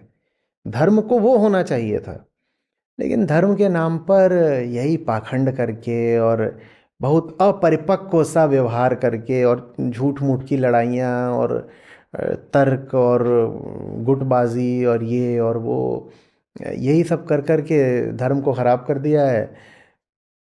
धर्म मनुष्य की बहुत गहरी और मौलिक ज़रूरत है। अगर आप इंसान को धर्म से दूर कर दोगे तो इंसान पागल हो जाएगा। इंसान सामाजिक प्राणी या पशु नहीं है, इंसान धार्मिक प्राणी है। ये जो अहंकार है ना, जिसकी बात हम लगातार आज की चर्चा में करते आ रहे हैं, ये अहंकार शांति मांगता है। ये भीतर छटपटाता हुआ जीव है एक, जो है तो मिथ्या पर तड़पता बहुत है। सोचिए, मिथ्या होने पर भी छटपटाए जा रहा है, रो रहा है, बेचैन है, क्रंदन कर रहा है। ऐसी स्थिति में उसको ही शांति दिलाने का नाम धर्म है। आप बताओ, अब धर्म नहीं दोगे मनुष्य को तो उसका क्या होगा? और मनुष्य को न धर्म देने का एक तरीका ये है कि उसको नकली धर्म दे दो, लोक धर्म दे दो, वास्तविक धर्म से उसको दूर कर दो। तो इसलिए जो फिर मनुष्य आज का वो और ज़्यादा छटपटाता दिख रहा है। जी कहिए, मैंने बीच में टोका। मैं ये कह रहा था कि क्योंकि ये सूचना क्रांति के दौर के हम चरम पर शायद हैं, सोशल मीडिया का रोल बड़ा हो गया है। बात बढ़ानी हो, बात बनानी हो, बात छुपानी हो, इस सब के लिए सोशल मीडिया का बड़ा इस्तेमाल होता है। लेकिन हुआ ये कि जैसे जैसे मुझे देखने, समझने, जानने वाले लोग बढ़ते गए तो मैंने देखा कि अच्छा, मेरी अपनी एक पक्षधरता है। तो अब वो सच जो है, या जिस सवाल पर मुझसे कहा जाता है कि तुम बोलो, तो मैं पहले देखता हूँ कि मेरा पक्ष क्या है, मेरी प्रतिबद्धता क्या है, और फिर उसको बोलते समय मैं अपने रास्ते से वहाँ तक जाता हूँ। यानी कि सच तक तो मैं नहीं जाता हूँ, लेकिन ये सोशल मीडिया का जो असर रहा, जिसने मुझे बहुत फ़ायदा दे दिया, मुझे कुछ पहचान दे दी, पैसे दे दिए, और हम कहने के लिए तो बहुत बड़े आदमी हो गए, मैं सोशल मीडिया इन्फ्लुएंसर हो गया, लेकिन दरअसल हम एक अजब तरह के झूठ फरेब का शिकार हैं और हम उसी रास्ते चल रहे हैं। इसने बहुत माहौल ख़राब किया है। इसमें भी ना, जो बात हम आज कर रहे थे ना, दोषी कभी भी किसी भी टेक्नोलॉजी को या बाहरी कारण को नहीं मानना चाहिए। दोषी तो हमेशा एक ही होता है, एक ही भीतर बैठा हुआ अपराधी, उसका नाम अहंकार है। सोशल मीडिया उसकी वृत्ति को एम्प्लीफाई कर रहा है। सोशल मीडिया अपने साथ ही बीमारी लेकर नहीं आया है, वो बस इस बीमारी को बढ़ावा दे रहा है। बीमारी बहुत पुरानी है, बहुत पुरानी है। बीमारी है लेकिन चुनी हुई चुप्पियां, चुने हुए विरोध क्यों हैं? देखिए, ये भी पुरानी तो बीमारी है ना। ये आइडेंटिटी पॉलिटिक्स है, और पॉलिटिक्स का मतलब वही नहीं जो राजनेता करते हैं। हर व्यक्ति अपने स्तर पर एक एक पॉलिटिशियन ही तो है। आइडेंटिटी पॉलिटिक्स क्या है? मैं जहां को बिलोंग करता हूं, जिसके साथ मैंने अपना नाम पहचान जोड़ रखा है, उसके पक्ष में जो होगा उसमें मैं हाँ मिला दूंगा, और जो उसके विपरीत होगा उसको ना बोल दूंगा। कारण सीधा है, जहां से मैंने नाम जोड़ा है वहां मेरा स्वार्थ भी जुड़ा हुआ है। तो गलत दिशा में हाँ बोल करके मैं अपने स्वार्थों पर आंच कैसे आने दूं? सच से पहले मैं सुविधा देखूंगा, सत्य से पहले मैं स्वार्थ देखूंगा। तो ये तो बहुत पुरानी बीमारी है, आश्रयता। आश्रयता। मैं किसी पहचान पर, किसी गुट पर, किसी परंपरा पर, किसी व्यक्ति पर निर्भर हूं। मान लीजिए मैं आप पर निर्भर हूं, मानसिक तौर पर, आर्थिक तौर पर, किसी भी तरीके से अगर मैं आप पे निर्भर हूं, ठीक है। अब ये मुझसे आकर के कहते हैं कि राणा जी ठीक नहीं है और कुछ निंदा करना शुरू कर देते हैं, तो मैं कभी सहमत हो पाऊंगा क्या? मेरी हिम्मत नहीं सहमत होने की। मैं सहमत हो जाऊं तो मेरे सब स्वार्थ चरमरा जाएंगे। हर वो व्यक्ति जो अपनी नाम पहचान इत्यादि कहीं से जुड़े हुए है, जो अपनी आइडेंटिटी कहीं से उधार ले रहा है, उसे सच का अपराधी बनना ही पड़ेगा। उसे सत्य से बेवफाई करनी ही पड़ेगी। आप किसी गुट की सदस्यता लेकर के सच के साधक नहीं हो सकते। और यहां तो हर व्यक्ति किसी गुट की सदस्यता लिए हुए है, किसी विचारधारा की सदस्यता लिए हुए है, किसी स्वार्थ का आश्रय लिए हुए है। कहीं ना कहीं से वो कोई ना कोई बैसाखी जरूर पकड़े हुए है। जितने बैसाखियां पकड़ ली हैं वो सत्य के आकाश में थोड़ी उड़ेगा। तो चार्य जी, आप ये कह रहे हैं कि जो विचार और सत्य है वो गुट निरपेक्ष है। देखिए, यानी आप कि मैं कहूँ कि ये वामपंथी हैं, ये दक्षिणपंथी हैं, ये समाजवादी हैं, ये साम्यवादी हैं, जो भी हैं, तो जब आपने वाद से अपना कुछ संबंध जोड़ लिया है, इसका बिल्कुल। मतलब कि आपका विचार कहीं जा करके बिल्कुल ठहर गया। बिल्कुल बिल्कुल। मैं आपको एक उदाहरण देता हूं, रूस से है, बहुत रोचक लगेगा आपको। तो एक बड़ी साधारण सी जेनेटिक्स के क्षेत्र में खोज हो रही थी, जिसमें ये पता चल रहा था कि साहब, जो वंशानुगत आपकी वृत्तियां होती हैं वो आपके जीवन में महत्व रखती हैं। अब साम्यवाद में ये बात लगभग एक नारे की तरह, एक स्लोगन की तरह चलती है कि सब आपस में बराबर है, सब बराबर है।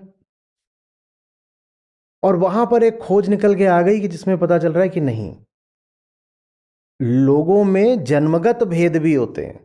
हालांकि उसमें ऐसा कुछ नहीं था कि जन्मगत भेद बहुत बड़े होते हैं या कोई ऐसी बिल्कुल डिसरप्टिव बात निकाल दी हो कि मनुष्य की जिंदगी उसके आनुवंशिक गुणों से ही तय हो जाती है, ऐसा कुछ भी नहीं था।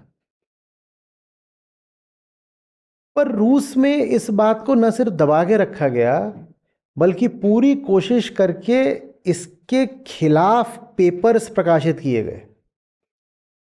क्यों? क्योंकि मामला वहां वामपंथी है। एक बार आपने कोई पंथ स्वीकार कर लिया, अब आप सत्य के वफादार तो नहीं हो सकते। अब आप हमेशा सत्य के टुकड़े करोगे, उसमें से जो आपको अनुकूल लगेगा, सुविधा लगेगा, उसको उठाओगे, बाकी टुकड़ों को अपने मुताबिक रंग में रंगोगे, और जब अपने अनुकूल कोई टुकड़ा नहीं मिला तो कोई झूठा मूठा टुकड़ा रचने में भी आप संकोच नहीं करोगे। जिसने कोई भी विचारधारा पकड़ ली है उससे आप सच की उम्मीद मत रखिएगा, अब वो गया। जिसने कोई भी स्वार्थ पकड़ लिया है उस पर भी यही बात लागू होती है। जिसने अपनी कोई पहचान बना ली है, जिसने उदाहरण के लिए कहना शुरू कर दिया मैं ब्राह्मण हूं, मैं क्षत्रिय हूं, मैं दलित हूं, मैं कोई हूं, जिसने ये कहना शुरू कर दिया,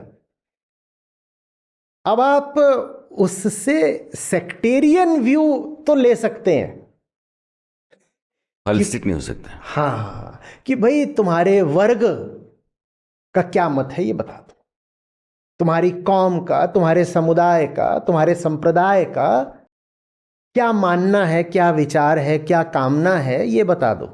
ये तो वो बता सकता है, पर सत्य से उसने अपने आप को बहुत दूर कर लिया है। जैसे ही उसने कोई आइडेंटिटी बनाई है या डिपेंडेंसी बनाई है या कोई विचारधारा ली है, उसने आइडियोलॉजी बनाई है, आइडेंटिटी, आइडियोलॉजी, डिपेंडेंसी, ये सब सच के दुश्मन होते हैं।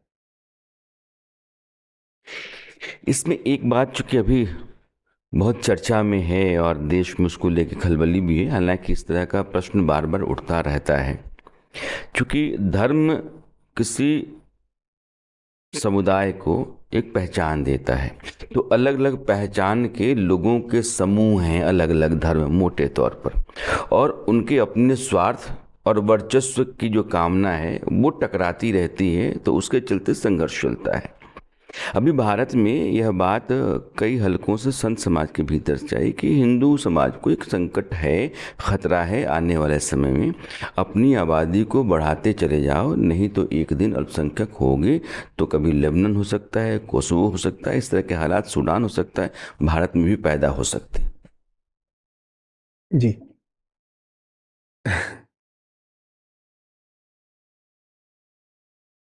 हम सब लोग या तो शिक्षित हैं या कम से कम अर्ध शिक्षित तो हैं ही। ठीक है, किसी भी कारण से जनगणना नहीं हुई है, 15 साल बीत गए, लेकिन फिर भी 2011 के आंकड़े हैं। और उसके बाद से जो अलग अलग वर्ग, समुदाय, संप्रदाय हैं, उनकी अनुमानित वृद्धि दर तो हमें पता ही है, और 2011 का तो तथ्य भी हमको पता है। ये साधारण अरिथमेटिक है कि भाई एक वर्ग है जो इतने करोड़ लोग हैं और दूसरा है जो इतने करोड़ लोग हैं। एक वर्ग है जो साहब मान लीजिए 120 करोड़ है, दूसरा है जो 20 करोड़ है। जो 120 करोड़ है वो इतनी उनकी ग्रोथ रेट है, 1.9% है, उनकी कितनी, उनकी इतने प्रतिशत है। तो कितने बरस लगेंगे ये 20 करोड़ लोगों को मेजॉरिटी में हो जाने में? आपको पता चलेगा उसमें पता नहीं कितने साल लगने हैं। दूसरी बात, अगर उतने साल लगे भी, आपने जो लीनियर कैलकुलेशन कर डाली है, अगर वो विथस्टैंड भी कर गई, तो भी उतना होने के लिए फिर देश की आबादी को कितना होना पड़ेगा? पता चलेगा उतना होने के लिए देश की आबादी को होना पड़ेगा 350 करोड़ या उससे भी ज़्यादा। ऐसी स्थिति आने वाली है क्या? दूसरी बात, आप लीनियर प्रोजेक्शन कर रहे हो। भाई हिंदू की आबादी हो, मुसलमान की आबादी हो, सिख की आबादी हो, ईसाई की आबादी हो, पूरी दुनिया में की आबादी हो, किसी की भी आबादी हो, उनमें सब में एक ऐसे एक्सपोनेंशियल फ्लैटनिंग आ रही है, हैं? जो आबादी ऐसे जो जो जो आबादियां ऐसे बढ़ रही थी ना, वो फ्लैट हो रही हैं और कहीं कहीं पर तो कम भी हो रही हैं। ये बात दुनिया के हर देश पर, हर कौम पर लागू होती है। भारत में भी ये बात हिंदू पर भी लागू होती है, मुसलमान पर भी लागू होती है, सिख पर भी लागू होती है। सबके कर्व का शेप बिल्कुल एक जैसा है। हाँ, किसी का कर्व आगे है और किसी का पीछे है। और जब मैं कह रहा हूँ पीछे है तो मैं पूरी जिम्मेदारी के साथ जोड़ के कह रहा हूँ थोड़ा ही पीछे है, बहुत ज़्यादा नहीं पीछे है। तो जिन्होंने जिन्होंने स्टडी करा है और जिन्होंने पूरे आंकड़ों के साथ हमारे सामने चीज़ें रखी हैं, उन्होंने ये कहा है कि भारत की जो मुस्लिम आबादी है वो 10% से शुरू हुई थी स्वतंत्रता के समय, और अनुमान ये है कि अधिक से अधिक 20% के आसपास जाकर स्टेबलाइज कर जाएगी। ये अपने आप में भी एक बड़ी ग्रोथ है, मैं इसको बिल्कुल मानता हूँ कि देश के किसी एक समुदाय का 10% से 20% हो जाना, सीधे सीधे अपने अपने रिप्रेजेंटेशन को दूना कर लेना, ये एक सिग्निफिकेंट बात है, बिल्कुल है। और इसके कारण हैं, मैं ये भी मानता हूँ कि इसके परिणाम भी होते हैं, वो सब है बिल्कुल। खासकर अगर ये जो राइज़ है, अगर ये कुछ ही क्षेत्रों में, लोकेलिटीज़ में, जोग्राफीज़ में कॉन्सेंट्रेटेड हो, तो इसके फिर इलेक्टोरल परिणाम भी होते हैं, मैं वो सब भी समझता हूँ। जितने तरीके के इसके परिणाम हो सकते हैं मैं वो सब जानता हूँ, सब समझता हूँ। लेकिन उसके बाद भी ये जो हल्ला मचता है ना, ये अपने ही देश में अल्पसंख्यक हो जाओगे, ये सब हो जाओगे, अरे भाई असली समस्या ये है कि तुम्हें असली समस्या पता ही नहीं है। तुम जिस चीज़ को समस्या बना रहे हो वो काल्पनिक है, और तुम जिस कल्पना को समस्या मान रहे हो उससे कहीं कहीं बड़ी वास्तविक समस्याएं तुम्हें खाने के लिए तत्पर हैं और तुम्हें उनका पता ही नहीं। बल्कि ये कहो कि तुम वास्तविक समस्याओं का सामना नहीं करना चाहते, तो इसीलिए तुमने काल्पनिक परिदृश्य को समस्या का नाम दे दिया है और वहीं पर जा कर के बिल्कुल हा हा हू कर रहे हो और हाय तौबा कर रहे हो, त्राहिमाम कर रहे हो। आप बात को समझ रहे हैं? इसका एक दूसरा हिस्सा चार जी, दरअसल एक राय लोगों की यह बनती रही है, और जो सिद्धांतकार हैं और सोशल साइंटिस्ट जितने हैं, कमोबेश इस राय के हैं कि मुस्लिम आबादी जिन इलाकों में बढ़ती है और जैसे जैसे बढ़ती जाती है तो दूसरी कौम के जो लोग होते हैं या तो पलायन कर जाते हैं, कन्वर्ट हो जाते हैं या ख़त्म हो जाते हैं। और यह एक बड़ा खतरा है। यूरोप में भी फ्रांस, जर्मनी, इटली, ब्रिटेन जैसे देशों में यह चिंता सरकार के स्तर पर भी और मैं इस बहुत बात को अधिक है। मानता हूँ। देखिए, मेरा संबंध सच्चाई से है। मेरे पास कोई विचारधारा नहीं है मैं जिसकी रक्षा करूं, ठीक है। तो जो बात बोल रहे हो बिल्कुल सही है। बिल्कुल ऐसा देखने में आता है दुनिया में बहुत जगहों पर, सब जगहों पर नहीं लेकिन फिर भी बहुत जगहों पर, कि मुस्लिम आबादी जहाँ बढ़ी है वहाँ अराजकता भी बढ़ती है। और कई बार ये भी देखने पे आया है कि वहाँ से जो दूसरे समुदाय होते हैं वो पलायन भी कर जाते हैं। मैं क्यों इनकार करूँ, ऐसा हुआ है, बिल्कुल होता है। तो अब क्या करें, करना क्या है? हम्म, हार्ट बीट बढ़ा लें, डर में आ जाएं, नारेबाजी शुरू कर दें, दंगा शुरू कर दें, क्या करें? बिल्कुल एक समस्या तो है, मैं मानता हूं आपकी बात। खासकर अगर ये काम सीमावर्ती इलाके में हो रहा है तो ये नेशनल डिफेंस के लिए भी शायद एक समस्या बन सकती है, मैं मानता हूं बिल्कुल। तो करना क्या है फिर? कहीं ऐसा तो नहीं कि ये सब दिखा करके हम अपने किसी स्वार्थ की पूर्ति करना चाहते हो? जहां समस्या वास्तविक है भी तो समाधान भी वास्तविक खोजना पड़ेगा ना। या ऐसा है कि एक समस्या दिखाई और समाधान उधर का दिखा रहे हैं जिसका उस समस्या से बहुत कम लेना देना है, मेरे स्वार्थ से ज़्यादा लेना देना है। हम्म, ये 20 करोड़ लोग, मुस्लिम आबादी भारत की, बंटवारा हो चुका है। पाकिस्तान अलग है, बांग्लादेश बाद में अलग हो गया, ठीक है। और भारत की मुस्लिम आबादी किसी एक गांव, किसी एक शहर, किसी एक प्रांत में रहती नहीं है। वो पूरे तरीके से डिस्पर्स्ड हैं, हर जगह पाए जाते हैं, कहीं कम कहीं ज़्यादा। संविधान उन्हें बराबर का सम्मान देता है, उन्हें समान नागरिकता देता है, जो सबके अधिकार हैं वो सारे अधिकार देता है। और अभी मैं इस पर तो आ ही नहीं रहा कि सर्वधर्म समभाव और वसुधैव कुटुंबकम और आध्यात्मिक प्रेम, ये सब तो मैं बात ही नहीं कर रहा। अभी मैं जो सोशियोलॉजिकल लेवल पर आप बात कर रहे हैं मैं उस तल पर बात कर रहा हूं। क्या करना है? उन्हीं के साथ रहना है। आप हिंदू बन के प्रश्न पूछ रहे हैं तो मैं हिंदू की तरह ही जवाब दे रहा हूं कि भाई हिंदू, तुझे रहना तो उनके साथ ही है। तो कम से कम ये ऑप्शन तो रूल आउट करो कि आप लगातार चिढ़ करके रह पाओगे या घृणा में रह पाओगे? नहीं रह सकते, वो घृणा हमें ही खा जाएगी। मेरे आखिरी 2 सवाल हैं। नहीं, मैं ये बात पूरी कर लूंगा पहले। तो क्या करें? प्रश्न ये है कि क्या करें? शिक्षा दो, इंसान बनाओ। हम बहुत अच्छे से जानते हैं कि किस वर्ग में शिक्षा का क्या स्तर है। जहां शिक्षा नहीं होगी वहां धार्मिक कट्टरवाद होगा। वो कट्टरवाद आतंकवाद में भी बदलेगा। जहां शिक्षा नहीं होगी वहां आर्थिक विषमता होगी। जिसके पास रुपया पैसा नहीं होता, आर्थिक संसाधन नहीं होते, वो बहुत आसानी से किधर को भी बह जाता है, बल्कि बिक जाता है। नेशनल डेवलपमेंट में उसका कोई स्टेक नहीं रहता, उसको स्टेक दो।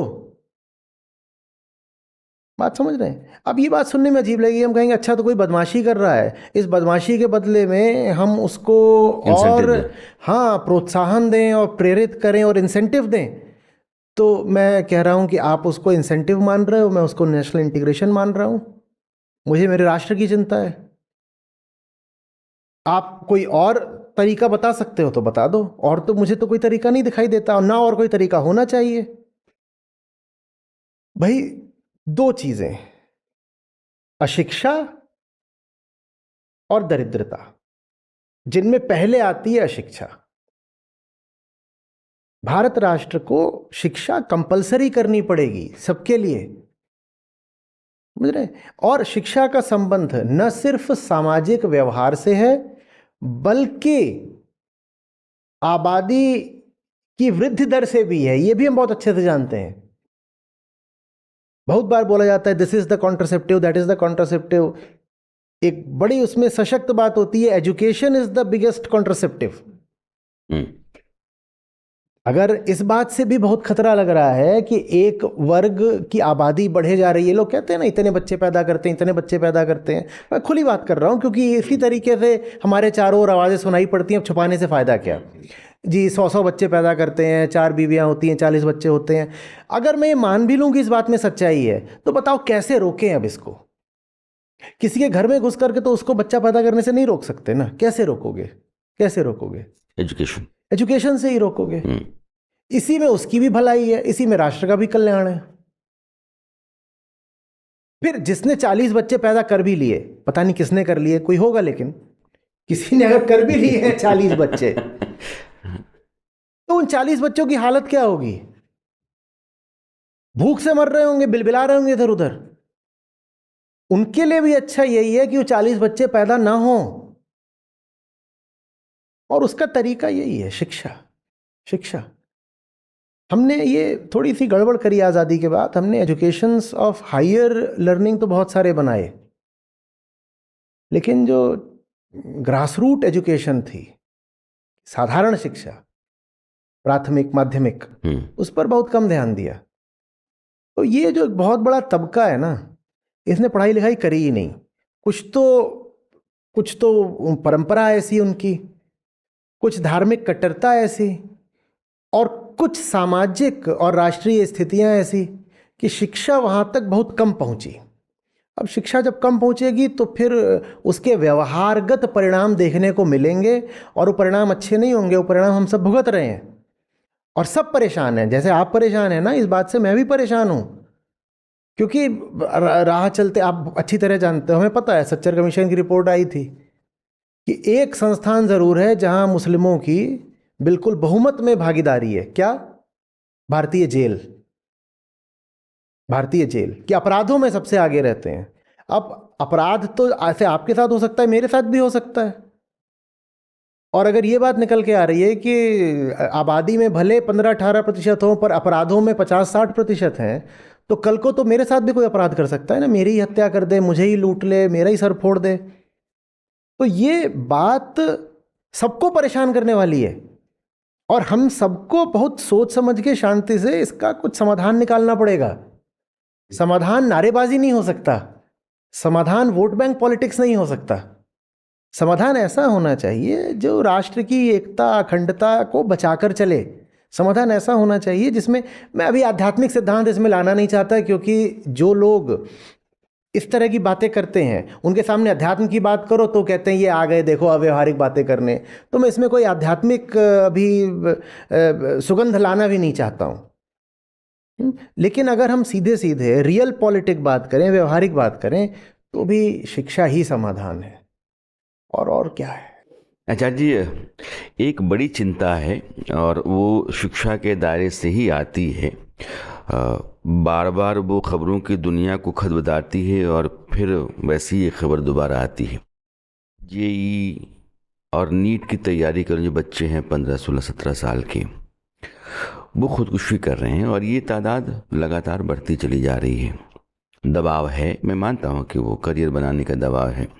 करियर के विकल्प कई अब खड़ा हो रहे हैं, बावजूद इसके एक अलग तरह की होड़ है कि डॉक्टर इंजीनियर ही बनना है। सीटें लगातार बढ़ाई जा रही हैं, कॉलेजेस खुल रहे हैं, फिर भी अगर इस तरह से सुसाइड के मामले आते हैं तो कहीं कोई कारण तो है।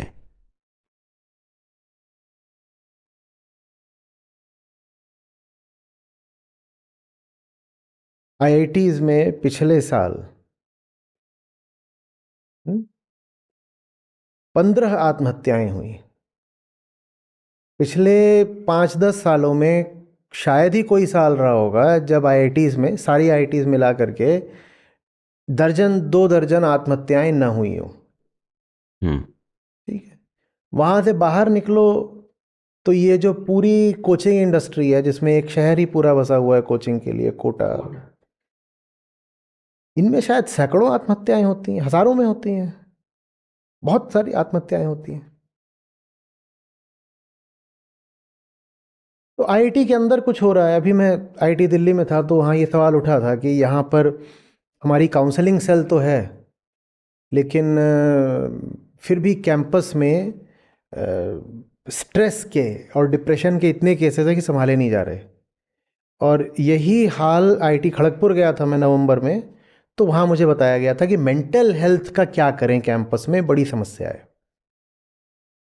आईआईटी में जो हो रहा है उसकी जड़ हमको दिखाई देती है कोचिंग के माहौल में, क्योंकि कोचिंग से ही निकले हुए बच्चे ज़्यादातर आईआईटी कैंपस के अंदर आ रहे हैं। और कोचिंग इंडस्ट्री में जो हो रहा है या कोचिंग वाले शहर में जो हो रहा है, उसकी जड़ हम कहाँ खोजें? उसकी जड़ तो हमें घर में खोजनी पड़ेगी ना, कि घर से निकल करके वो कोटा जाता है, कोटा से निकल करके वो आईआईटी आता है। घर में खोजनी पड़ेगी ना। ज़्यादातर ये जो बच्चे हैं इनके पास अपना कोई आत्मिक कारण है ही नहीं, मेडिकल की या इंजीनियरिंग की या कोई और लॉ की या जो भी है तैयारी करने का कुछ भी नहीं है। ये सिर्फ ताज़ा ताज़ा मध्यम वर्ग या उच्च मध्यम वर्ग में प्रवेश करे अपने अभिभावकों की दमित कामनाओं का बोझ ढो रहे हैं, बस और कुछ नहीं। इतने गरीब, इतने दमित, इतने दुर्बल रहे हैं हम अपने अतीत में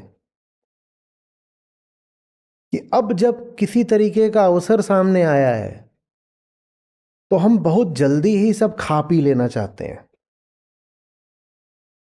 लालच ही लालच की किसी तरीके से आईआईटी में जाकर के लड़के का करोड़ रुपए का पैकेज लग जाए।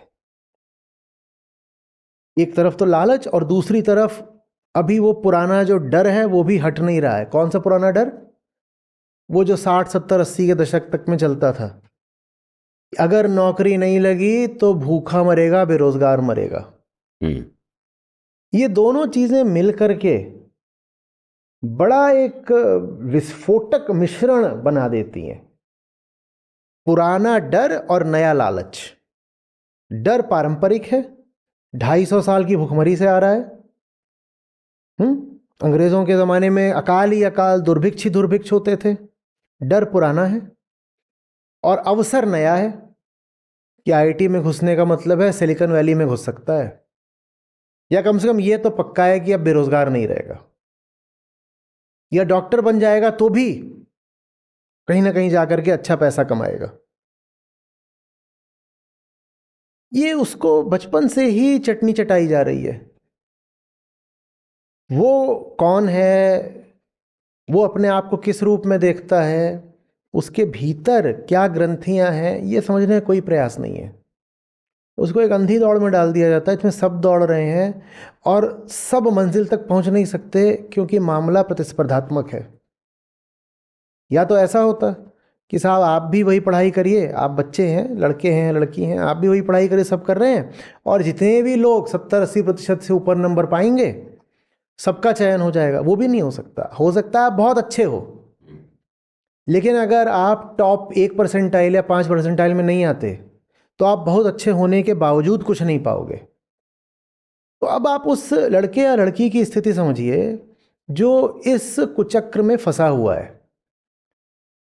पहली बात तो उसको वो काम करना पड़ रहा है जिस काम के लिए उसके भीतर से कोई गवाही आती नहीं। उसको बिल्कुल नहीं पता कि वो किताब वो क्यों पढ़ रहा है। उसको न तो उस मेडिसिन की किताब से कोई प्रेम है, न उस इंजीनियरिंग या गणित की किताब से कोई प्रेम है, कुछ नहीं है। वो अपने आप को धक्का दे रहा है। वो उस किताब को अपने सर पे रख के ढो रहा है बस। एक तो ये। दूसरा, ढोने के बावजूद भी मामला कॉम्पिटिटिव है। तू कितना भी ढोले, बहुत संभावना है कि 2 साल 3 साल बाद तुझे पता चलेगा कि तेरा सिलेक्शन कहीं नहीं हुआ। अब ऐसे में जब हजारों लोगों पर यही स्थिति आती है तो उसमें से 2-4 टूट भी जाते हैं। वो मामला आत्महत्या का बन जाता है। टूटते 2-4 हैं, लेकिन ये दबाव आता प्रत्येक व्यक्ति पर है, हर बच्चे पर। जैसे जैसे कोई जंजीर हो उसमें 1000 कड़ियाँ हो, आप उसको दोनों तरफ से खींचें, बीच में 1000 कड़ियाँ हैं, तो जो बीच में कमज़ोर कड़ी होगी वो टूट जाएगी। तो हम कहेंगे अरे लगता है एक कड़ी पर दबाव आया था, नहीं हज़ारों कड़ियों पर दबाव आया था, सबको दुख हुआ, सबको तनाव हुआ, टूटी एक ही, लेकिन तनाव में आपने सबको डाल रखा है। ये हमारी स्थिति है। देखिए, हम अपने अतीत को पीछे ही नहीं छोड़ पा रहे। हमारे यहाँ बच्चा भी पैदा हो रहा है ना, तो वो बहुत जल्दी बूढ़ा कर दिया जा रहा है। बूढ़ा कौन होता है? जिसके पास बहुत सारा अतीत हो। माँ बाप अपना पूरा का पूरा अतीत बच्चे के ऊपर डाल देते हो, बच्चा बूढ़ा हो गया, बच्चा बूढ़ा हो गया, और जो बूढ़ा हो जाता है फिर वो मरता है। आचार्य जी कह रहे हैं कि माँ बाप की जो दमित इच्छाएं होती हैं वो बच्चे का लगातार पीछा करती रहती हैं। उसकी जो अपनी नैसर्गिक प्रतिभा होती है, उसकी जो अपनी पसंद होती है, धीरे धीरे वो उनका गला घोंटता चला जाता है और उस बोझ को ढोते रहने के लिए वो अभिशप्त है। कामयाब हो जाता है तो माता पिता के लिए एक अवसर मिल जाता है कि अपनी इच्छाओं की पूर्ति कर पाएं। नहीं कामयाब होता है तो आचार्य जी कह रहे हैं कि वो जब जंजीर पूरी खींची जाती है तो एक कड़ी वहाँ से टूटती है और टूटने की आवाज़ आती है, तो फिर एक खबर आती है कोई बच्चा कहीं सुसाइड कर गया।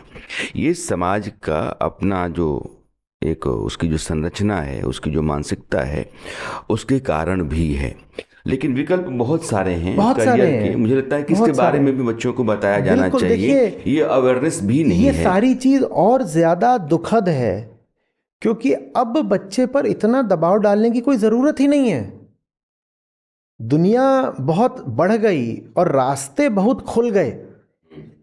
ये वो 70, 80, 90 का दशक नहीं है कि सरकारी नौकरी नहीं मिलेगी या आईआईटी नहीं मिलेगा या एम्स में तुम्हारा नहीं दाखिला होगा या कि कॉमर्स, या 4-5 रास्ते होते थे।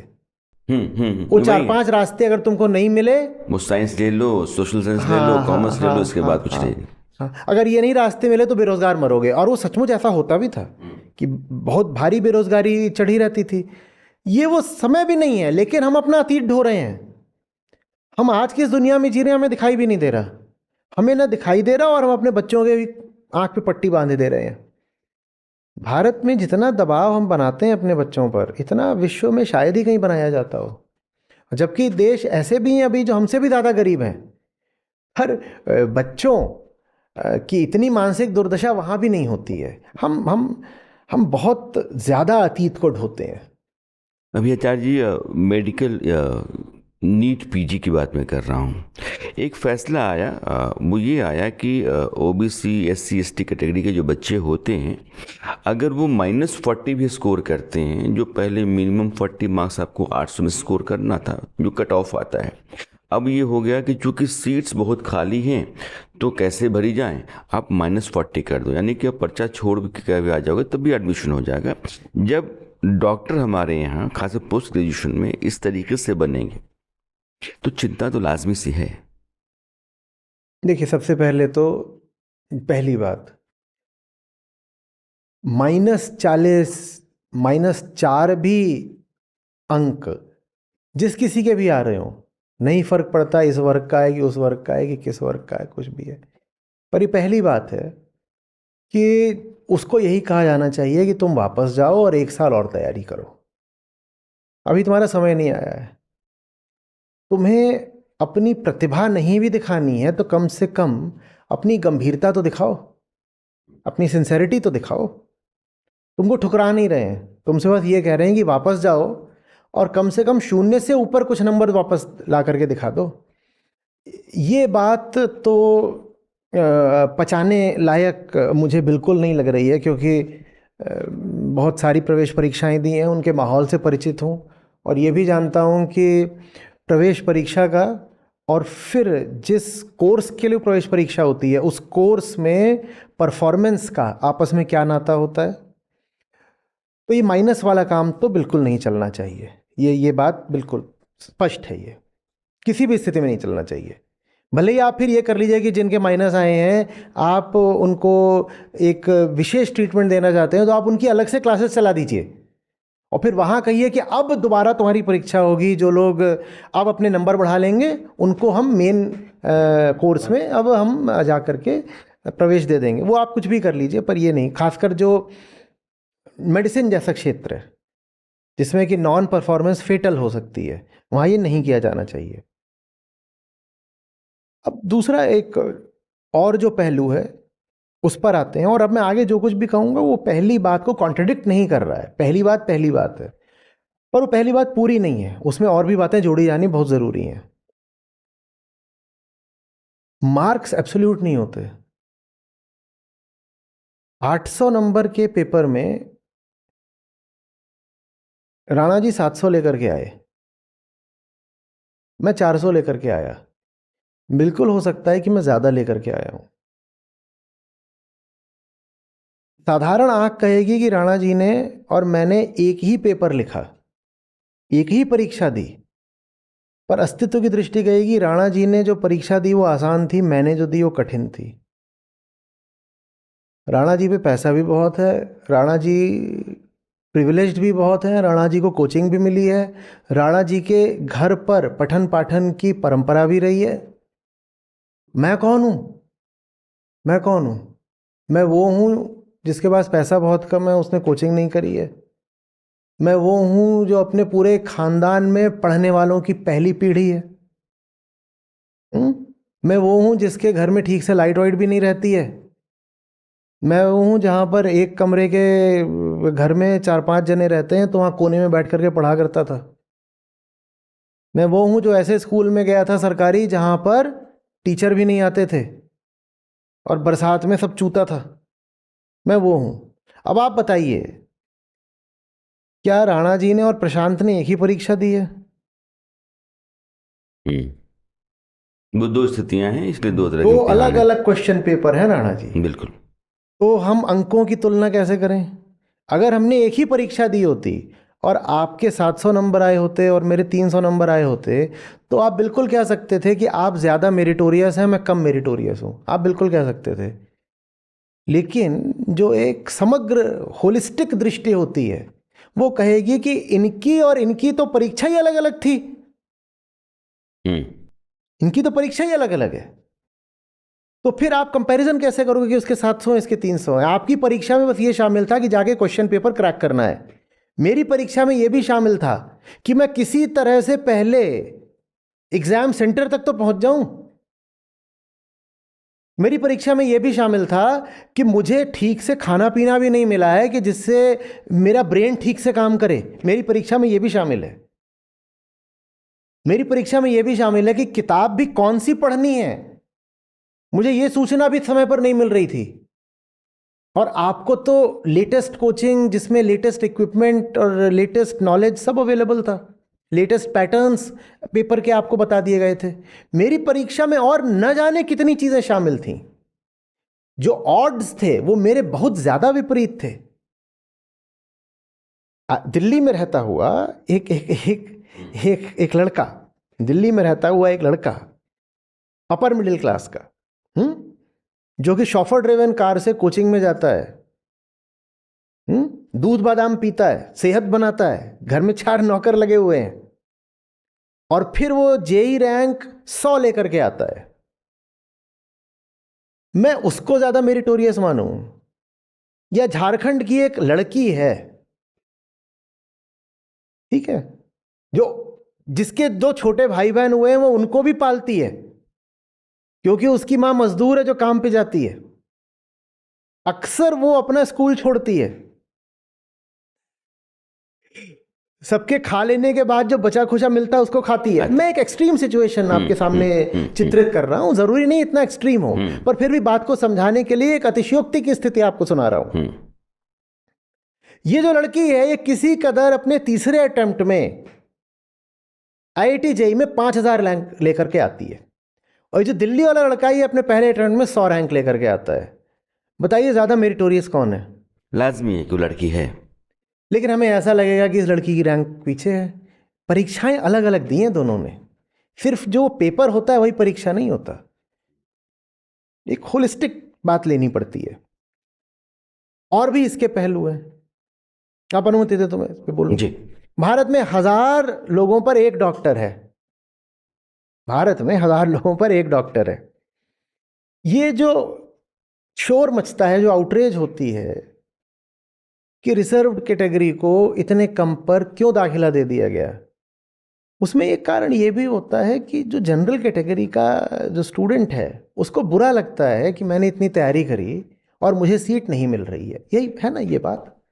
और हम कुछ हद तक उसकी भावनाएं समझ भी सकते हैं कि उसने सचमुच तैयारी करी है, उसके नंबर भी हाई आए हैं, वो अभी कोई सोशियोलॉजी का विद्वान तो हुआ नहीं है, ना वो भारत का इतिहास बहुत समझता है, ना वो ये जानता है कि अगड़ी जातियों और पिछली जातियों के बीच में एक हिस्टोरिकल डेट है, वो ये इक्वेशंस अभी नहीं समझता। वो ये जानता है मैंने पढ़ाई करी, मेरे 700 नंबर आए, कोई और है उसके 500 या 400 ही आए, उसको एडमिशन मिल गया, मुझे नहीं मिला। क्या इसके लिए ये ज़रूरी नहीं है सबसे पहले कि मेडिकल सीट्स बढ़ाई जाएं? उसकी बात नहीं होती है।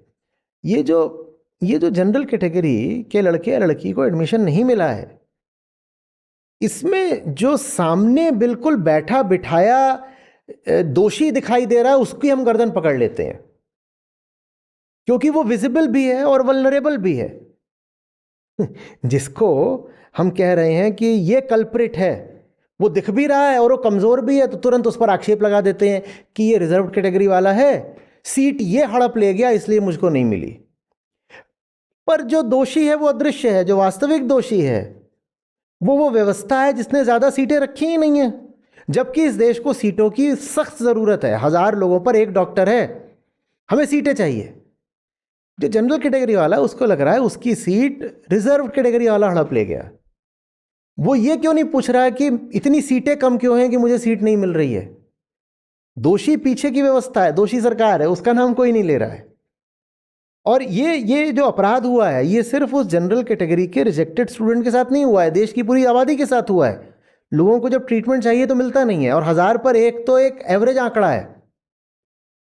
जब आप गांव देहात की ओर जाते हैं तो ये आंकड़ा 2000 और 3000 भी हो जाता है।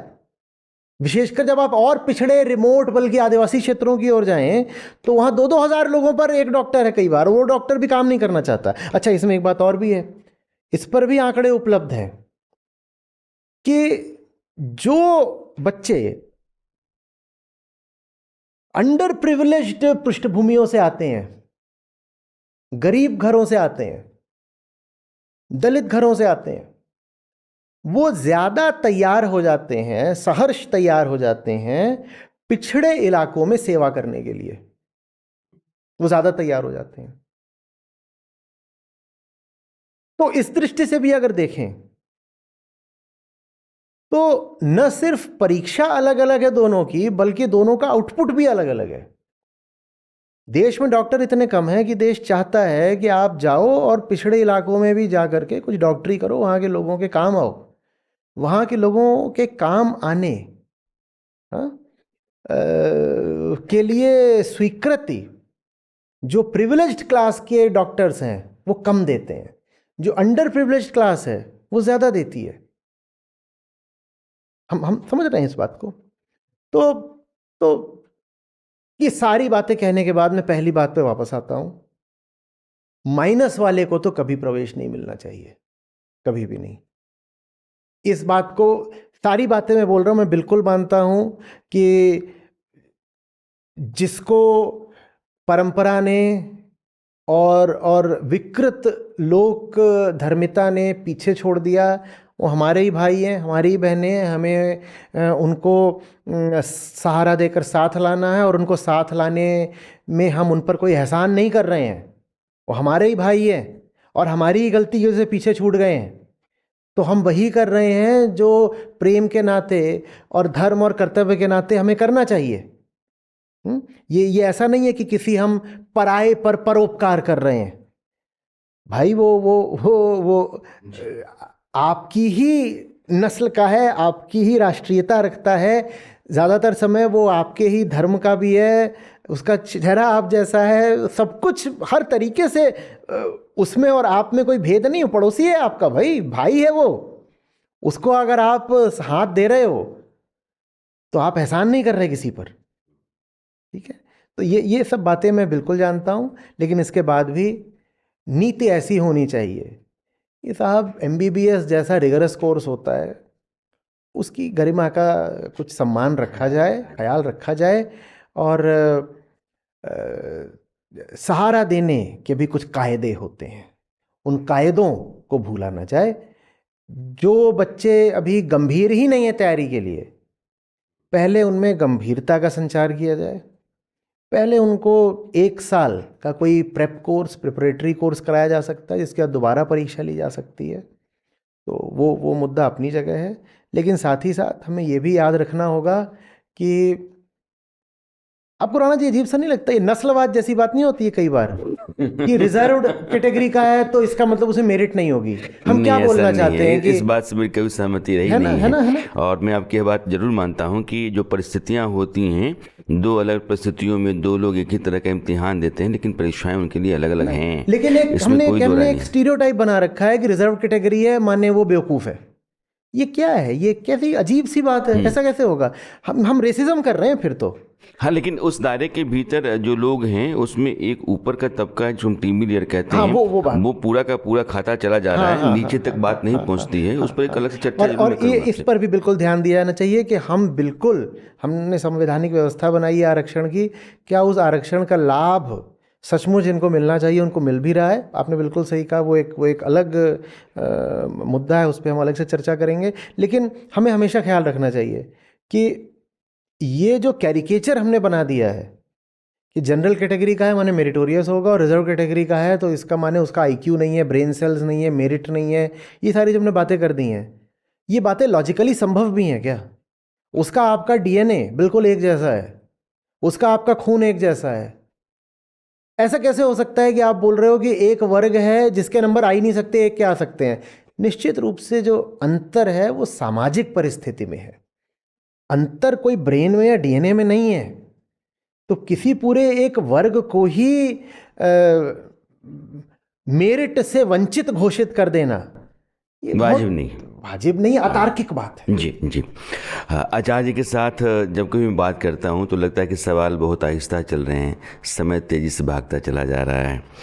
और इस बार चूंकि एक फासला समय का ज़्यादा हो गया था, मैं उम्मीद करता हूँ कि अगली दफ़ा थोड़ा फासला कम हो, मुलाकात हो जाए। व्यस्तताएं बहुत अधिक रहती हैं, फिर भी आज आपने समय दिया, कम से कम एक लंबी चर्चा हुई। मुझे पता ही नहीं चला समय कैसे उड़ गया अभी। आपसे अगली मुलाकात जल्दी हो। बहुत शुक्रिया आपका। Thank you.